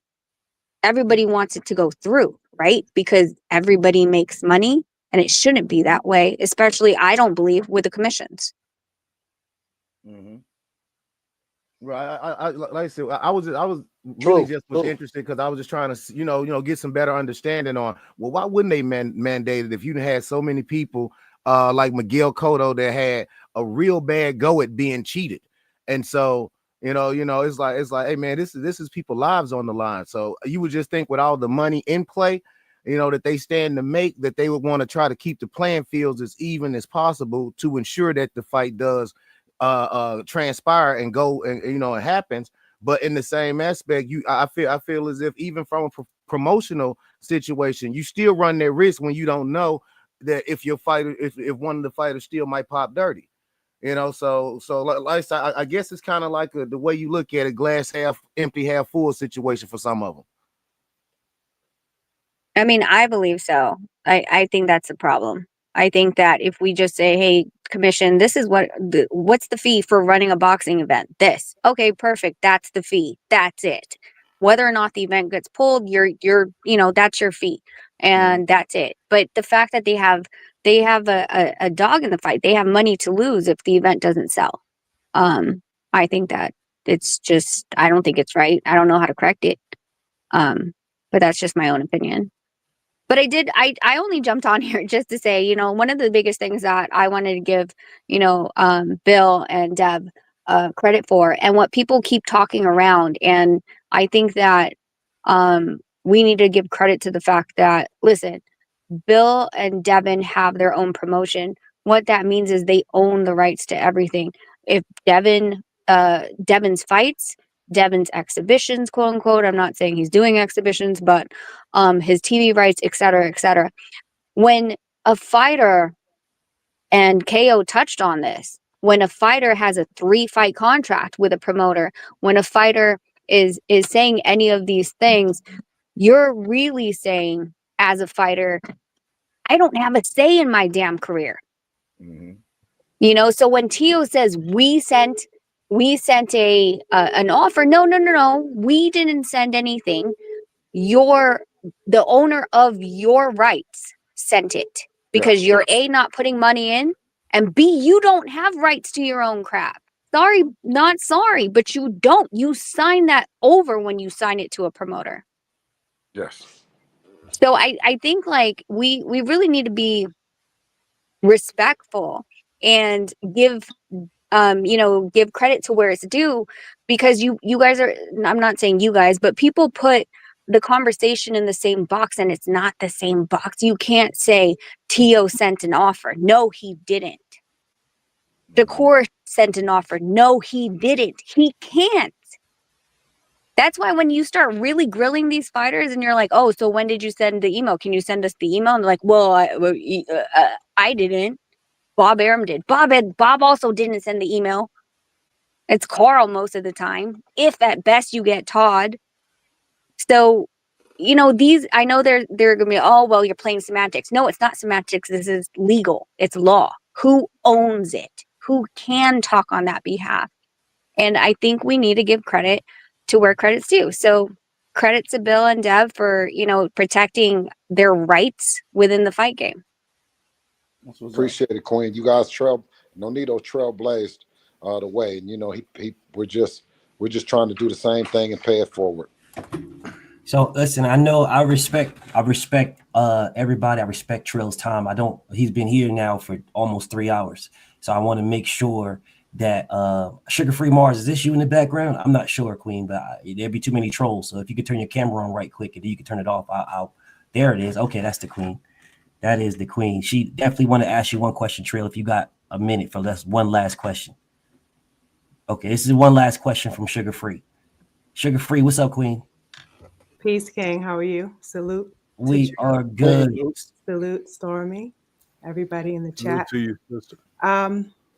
No real question. I was just inspired because when I was driving, I saw Drew pass the ball like, yo, call up, which was like an hour ago. So I'm home and I figured that I need to be courageous and just do the damn thing. So here I am. Salute to everybody. Yes, Trill, you and Devin, DHP, all of DHP are such an inspiration in boxing. And I just wanted to say that I stick with you guys. You guys are, always constantly waving the banner on how to do things in boxing. I just think that the current climate is very pernicious, if I could say, for boxing. I don't think that the current climate that we see going on with a lot of these young supposed kings is doing a good job at, keeping the sport and the heart of boxing at the forefront. I think that a lot of what I'm seeing is destructive to boxing as far as like the character. And I think that Devin has always been one of my favorite fighters because of his heart, because of his willingness to fight the best. That's why I rocks with the King BFTB, because that's what he totes and that's what I definitely believe in. Yes, beautiful King. He is the one who inspired me to make my own channel, BFTB, and also Champside. So I rock heavily with these two men very, very deeply. They always inspire me, very knowledgeable. And Devin is of that cloth as well for boxing. Thank you, I have a very deep passion for boxing, and Devin is always creating the standard. And I think that even the kids like Tank, they're not to name drop because I know that, they're kind of your rivals and stuff. But Shakur Stevenson, what we see going on with the duckery there, and just the 135 division as a whole. Oh, if I did ask a question, I guess it would be, what do you think about the current climate at the 135 division? Of course, ever since Devin vacated, he dropped his belt. He already, did it big, got the undisputed, moved up to 140. What do you think about 135 now? And that since Devin has left and ventured into new territory at 140, what do you think about 135 and the fact that nobody has unified? None of the champions have unified at 135 since Devin left. How do you feel about that? Well, and I appreciate your eye for this, and I appreciate what your support with Devin, and it is what it is. I mean, you see, it's not popping like that no more. When Dev was down there, I mean, it was popping. I mean, he stayed as long as he possibly could to achieve the goal to be the youngest undisputed champion in boxing, right? And I think when you said standard, that's why I love my baby, because he set the standard. Whether they want to follow it or not, but it's queens like you that watch the game and see it and make it all the better. You know what I'm saying? That's why I appreciate you. Okay, so we're gonna keep doing our thing. 135 is 135. We're at 140, and that's what it is. Indeed. I would love to keep you going, Trill, but I respect your time too much, my brother. So please, man, thank you so much for spending 3 hours. We did it. 3 hours of your time, man. Absolutely. 3 hours. Man, thank you so much, Trill. And listen, and if they feel like that what I'm saying ain't the truth, why don't they have their favorite fighter come on and do it, or their favorite team or promoter or whatever? Come on and touch the people, listen to the people, answer the question. They can't. That's why, because they can't. Listen, I've sat here, and BF, I wanted Knockout to come on here back. We would have so bad. But on one minute, this is why it makes him so crazy, is because he says that Eddie Hearn disrespect. He says that they're saying the truth, that the fight wasn't worth nothing. Listen to Eddie. But then when Eddie came out on October 31st, now he says that Eddie was lying. You got to make up your mind, KO. Get your mind right, man. I appreciate you guys. Blessings, King. You know what I mean? Thanks for doing this, Bill. We appreciate it. Appreciate it, Bill. And you know what I mean? I'll be back. I'll be back anytime. We on your time, Trill. Whenever you want to, man. You pull up on me and let me know, and I'll set it up. I appreciate you, King. Blessings, my brother. Dude, you guys later. Stormy. All right, bro. All right, now. All right, Sean. Peace, King. So listen, y'all. While I got the King still in the building, man, I think salute to Sugar Free Mars and salute to Queen Shower. Like, a lot of the queens don't normally pull up, but I was extremely proud. It really touched my heart to see Queen Shower pull up. And then when Sugar Free pulled up, it was just like, wow, bro, blown away, blown away. I'm normally not amazed by things, but them two absolutely was amazing. Absolutely was amazing. I'm super proud of y'all. Love y'all to life. I'm really proud of y'all, man, really proud. But the one thing that Trill said, and it was a lot of things, but the one thing that he said that made the most and had the most weight out of this entire 3-hour live was the last thing he said. Mm-hmm. Because if he is lying, if anything he said is not true, if anything that is, then where are the counterparts to him doing this? They've got pages. If there's a counterpart to whomever, they've got pages to go up there and do that. Why aren't they doing it? Why aren't they going to a page and saying ask all questions and allowing someone like a KO to ask those questions? Why aren't they doing it? They're not. They're not doing it, bro. What they will do is they'll screen certain things, and they won't allow an opposite of an opinion to go in there. They won't allow that type of stuff. Motherfuckers will have these other goofies on there, and it'll all be just one thing, bro. I'm not like that at all. I respect KO's opinion. I don't agree with it. I respect it though. Absolutely respect it. I know for a fact that Devin was available the same time Tank was for almost 4 years. I know this for a fact, bro, because I know both sides, bro. Yeah, I've had Gervonta Tank Davis's OG. Like, I've had his Stormy B Man to me. I've had his 7-8 Sports TV to me. I've had him on here. I've spoken to him. The ones that I look up to, I had him on here, the one that Tank looks up to. I've had multiple conversations with this man. I could call him now. But I have connections with these people that others don't have. But they look at me like you capping, but you don't see nobody pulling up on me though. You don't see nobody in here when I said at that Devin Haney fight that Gervonta Tank Davis was calling this man over and over and over again. The man was like, bro, you blowing me up. Like, settle down, relax type shit. This is a fact, bro. You've never seen anybody say I was lying. You've never seen it at all, and you won't see it. Because real recognizes real. They all rock with me. Whether they agree with what I'm saying or not, they all rock with me. That's why you saw Anthony Joshua jumping on here years ago. That's why you saw core people jumping on here. That's why you see I rock with Errol Spence people. That's why that they brought me into the club. I told you these guys rock with me. They might not like the harshness of the truth. But since when did the truth give a fuck how you feel? It's never gave a fuck. It just is what it is. That's why they fuck with me. That's why they all fuck with me. That's why they all of them, I can reach out to all of them in one way, shape, or another. All of them. Every last one. Can your favorite say that? No, they can't at all, bro. They can't. Because real recognizes real. That's the reason why motherfuckers have Drew's number. That's the reason why motherfuckers have the Sensei's number. That's the reason why they can contact them, because they recognize real, bro. The same thing with the Wilder scenario. Motherfuckers can't contact Wilder like that. You can't contact AJ like that. You can't contact Fury like that. But Deontay was on our shit all the time. Because real recognizes real. Y'all out here meat glazing and whatever y'all doing for whomever y'all doing it for.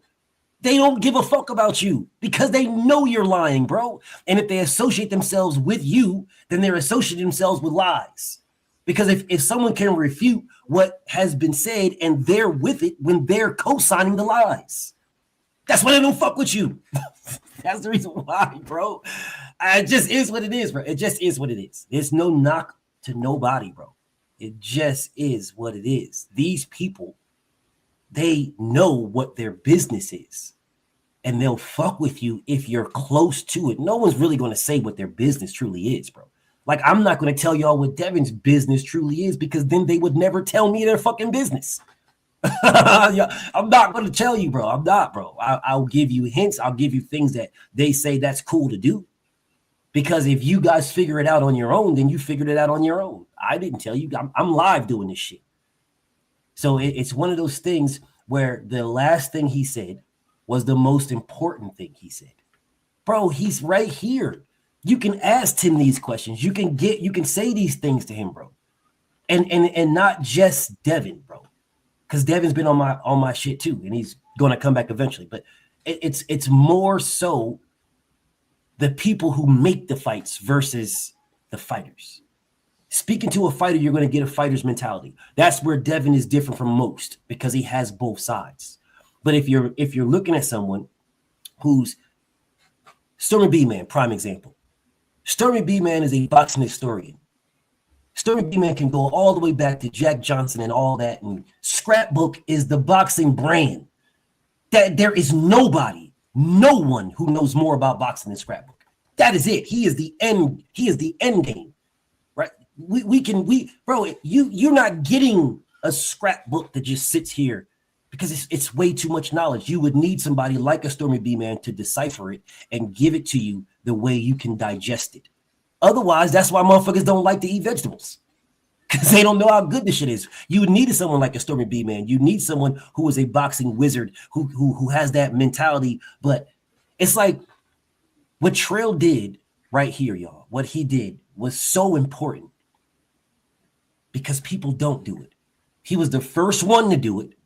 And then the Bob Arams started to go on Fred and Barbershop. And then you see he was the first one. Nobody was doing it before him. And when he did it, then other people want to do it. Before this, you would get an interview, but you would get an interview that are tailor-made for who they're interviewing. That's the reason why the Eddie Hearns and the Bob Arams and the Floyd Mayweathers and the whomever will go to whoever they know is going to ask them the fluff and the bullshit so they can give out the fluff and bullshit in return. Well, I like getting the fluff and I like the bullshit, so I'm going to keep going back to you to give more fluff and get more bullshit and blah, blah, blah, right? Never give you the real. This right here was the real. Even if you all didn't like the back and forth with KO and Bill, I loved it. I'm gonna let you know that I fucking loved it. Although I know for a fact, and nobody gonna ask me that shit, but I still loved it, bro. I loved it. I loved the back and forth, bro. I absolutely loved it. It was great for me. It was great for you guys to see. If you gotta drop Unc, it's all good, bro. You could drop Unc if you gotta drop King. I thank you so much for being here, King. It's always a blessing to have my uncle in the building, y'all. Always a blessing, bro. Yeah, we gonna roll, BF. We gonna roll. We gotta hop on a Stormy show real quick. Do your thing, man. Do your thing. Much love, good brother, man. Anytime, good brother. Thank you so much, know, bro. Stay up, brother. Peace, Kings. All right now. Yeah, I was on mute. Yeah, but thank you, bro. I appreciate it. OG. You know what it is. Y'all, you enjoy yourself. I'll be over there to check y'all out. Peace, King. All right, once again, it's always good business, man, when I'm in the room with you, my guy, because you always give people facts, and it don't be like even though some people consider opinion, I usually hear you be able to back up what you say with actual receipts, and a lot of people don't do that. A lot of people just be opinionated, and they haven't really done they research. Most of these people are word of mouth type of people, and by the time the story gets to you, it done changed up a million times. And nobody wants to go back to the beginning where the story was originated. They just want to run with what they were told at the end. And then take that as facts. And that's the reason why most of these motherfuckers can't fuck with me, bro.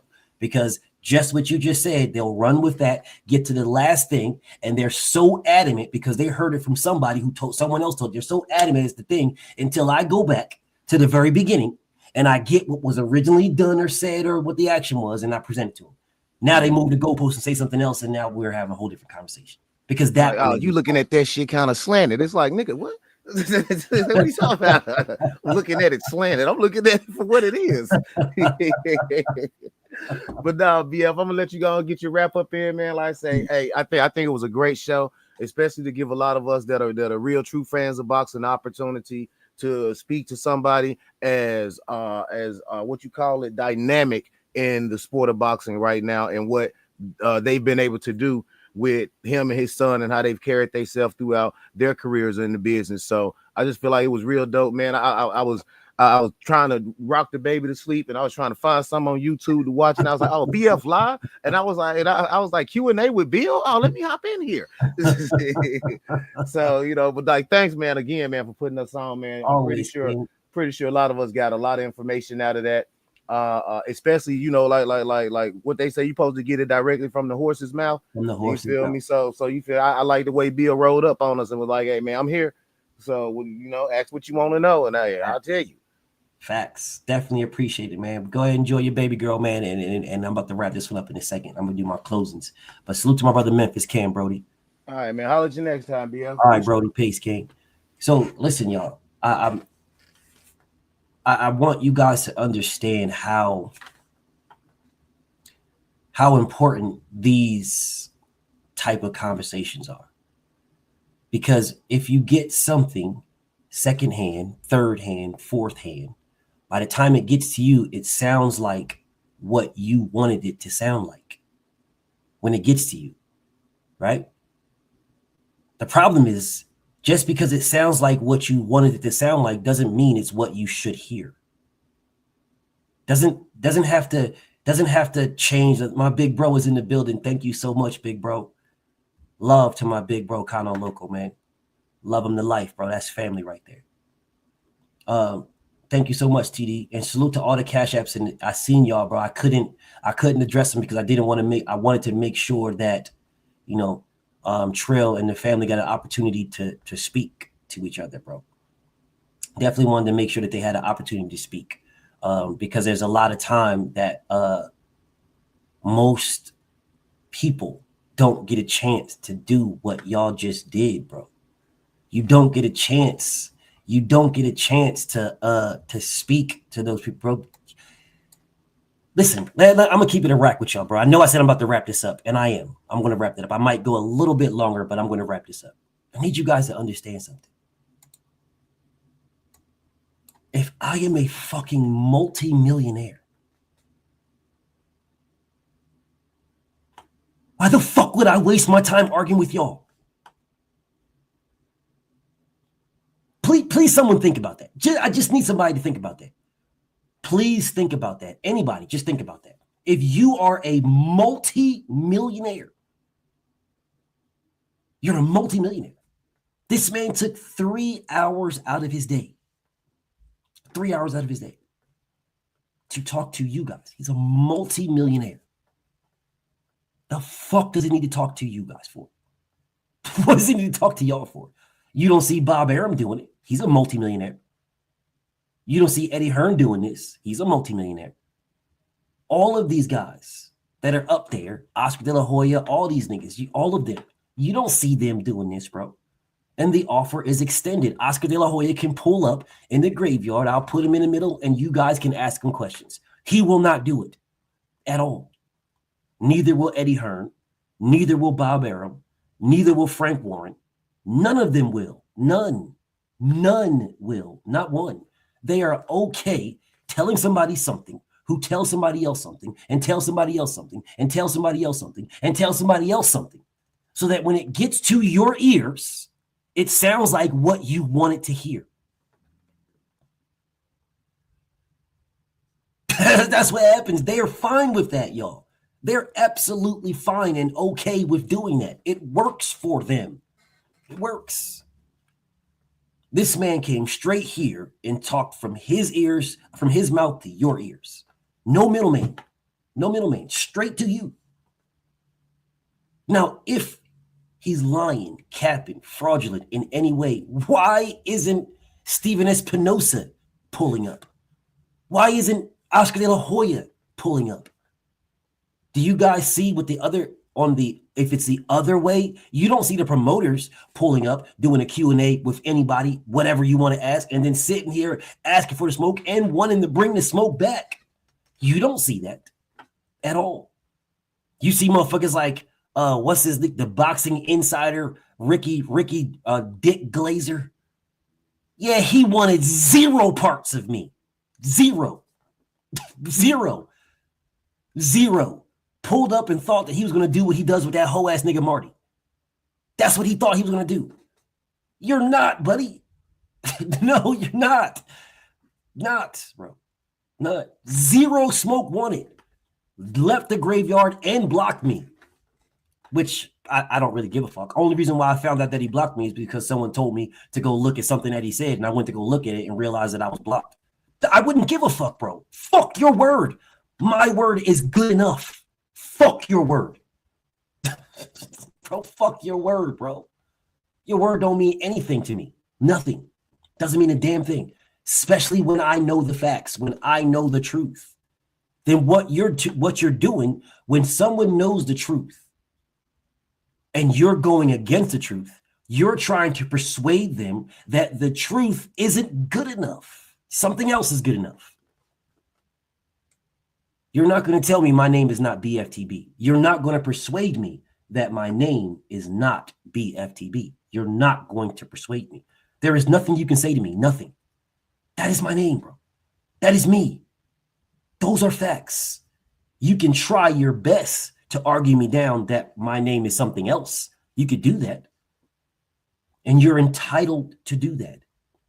But see, when you have mastered your dialect, in this debate game, the way that I have, that is a losing fucking battle. That's suicide. That is suicide, bro. That's suicide. But hey, man, by all means, you by all means, you go ahead and try to do it. I'm telling you, that's suicide. That's suicide in this. Suicide. 100% suicide. And not only is it suicide, I'm going to let you know you're shooting yourself. I'm going to make sure the gun is pointing in the right direction. And I'm going to tell you to pull harder. and it's not firing as hard as it should. Try it again. You missed. Try it again. No, you're pointing in the right direction. Directly at your face. Try it again. Because I know what I'm doing with this. And what Trill did is something that you don't see. You don't see that at all. Nobody, but all these guys that when you see Bob Arum that'll pull up on Fred from Barbershop, right? All that shit is scripted. Well, I'm not gonna say it's scripted, but it is scripted. It's not, but it is. It's not. Do you think these guys don't know the questions that they're gonna get asked? The main questions, the main conversations. You think these guys don't have, bro? I told Bill, this is what Bill wanted. And I said, I am not getting in unless it's disrespectful. I'm not getting in, bro. If it's disrespectful, I'm getting in. It's not going to happen. Not over here. Because on his live, when he goes live on when he was going live on IG, them motherfuckers knew he was there. And they would pull up and just do nothing but disrespect and down the man and degrade the man. This is a fucking multi-millionaire that don't need to give a fuck about you.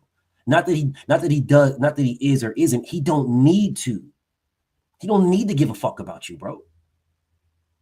This is a multi-millionaire who's turned his son into a millionaire, his other son into a millionaire, his daughter into a millionaire, and his next two babies into a millionaire. They're about to be millionaires too. They will never know what it's like to work for anybody because of him. Do you think this nigga gives a fuck what y'all say, bro?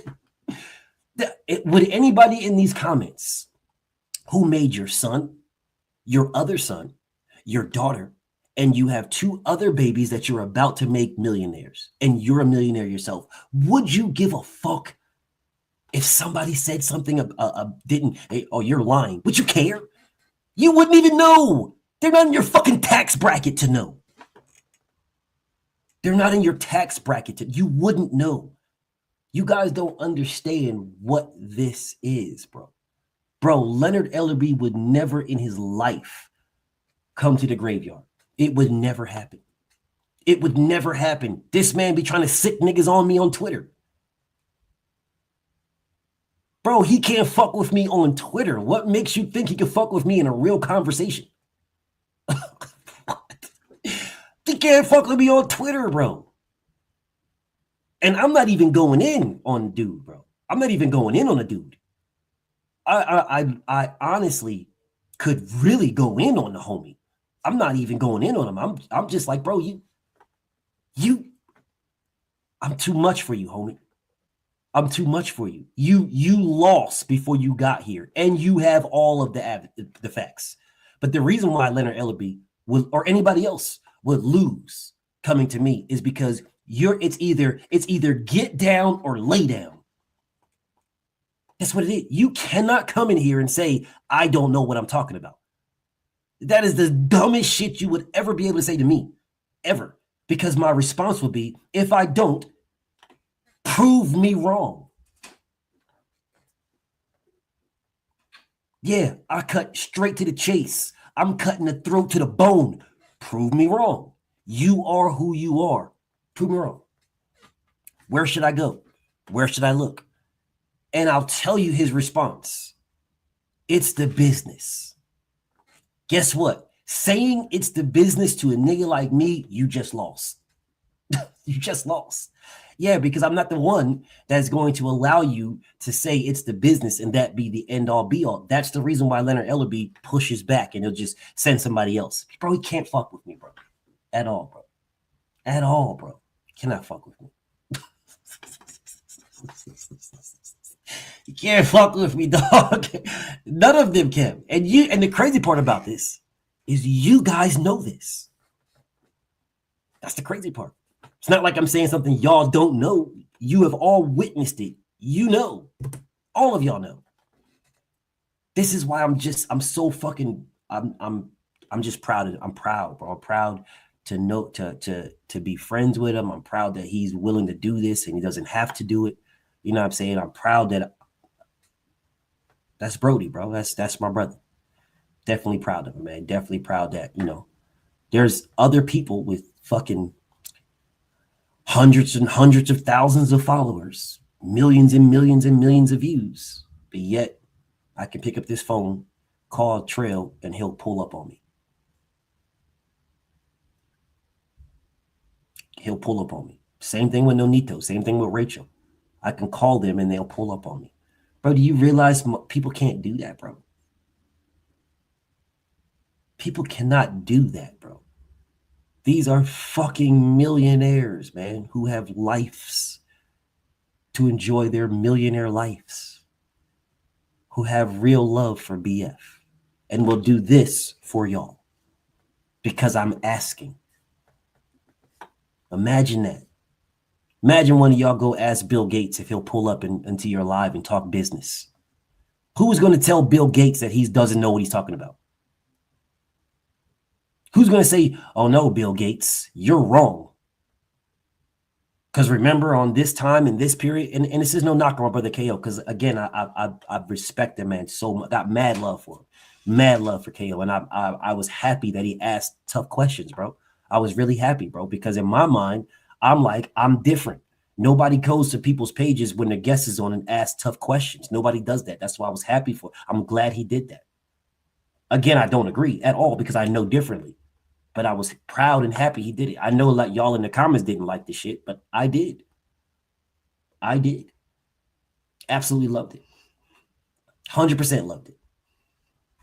Nothing wrong with asking tough questions and getting tough answers. Nothing at all. Nothing. And guess what? If that would have been Sanction Boss or Queen Shower or Sugar Free asking the exact same question, would y'all have been mad? If Sugar Free Mars asked that question, if Queen Shawa asked that question, would anybody have been mad? I wouldn't have been. Because the question was a question that he wanted an answer to. I've got no problem with it. This was what Bill wanted, so I got no problem. None at all. No problem at all. Nobody's gonna ask me that. But I fucking loved it, bro. I fucking loved it. Absolutely loved it. Absolutely loved it. 100%. So for me, I appreciate Trail. I appreciate my brother for pulling up on me. I know he's only a phone call away. And I loved it. I loved his candor. I loved the fact that he was able to speak directly to the source. I loved it, bro. And I was proud of it. What's up, Terrell? Salute to everybody in the building, man. Salute to everybody that rocked out with me, bro. So listen, bro. Stormy B Man is on over there with my brother the Droof. So I'm gonna go ahead and eat. So y'all pull up on the Droof, you know what I'm saying? Pull up on Stormy B Man. I don't think my homies is live. Supreme Beast in them. KO is live right now. So you know, pick you a channel and pull up, bro. Pick you a channel and pull up. Pick you up, bro. Pick you one and pull up. And if I don't chop it up with y'all tomorrow, man, whatever Thanksgiving means to y'all, you know, hopefully you get that. Hopefully you're thankful for whatever it means to you. You know what I'm saying? I'm not going to try to push no fucking weird ass, generic ass, goofy ass shit about motherfucking Columbus discovering. We're thankful that this great and powerful white man discovered America while there was niggas already at this motherfucker welcoming this nigga. But mysteriously, we're going fuck it. Bro, that is the biggest white supremacy shit that you'll ever see in your life. Let's be thankful that this white man discovered me, although I'm sitting here in my house. Nigga knocked on my door and discovered my house. So let me be thankful that, man, get the fuck out of here, bro. So whatever you guys is fucking, whatever it means to y'all, you know what I'm saying? Whatever it means to y'all, hopefully you get it. If I don't talk to you. And if I do, if I see y'all tomorrow, then we can get it pushing, bro.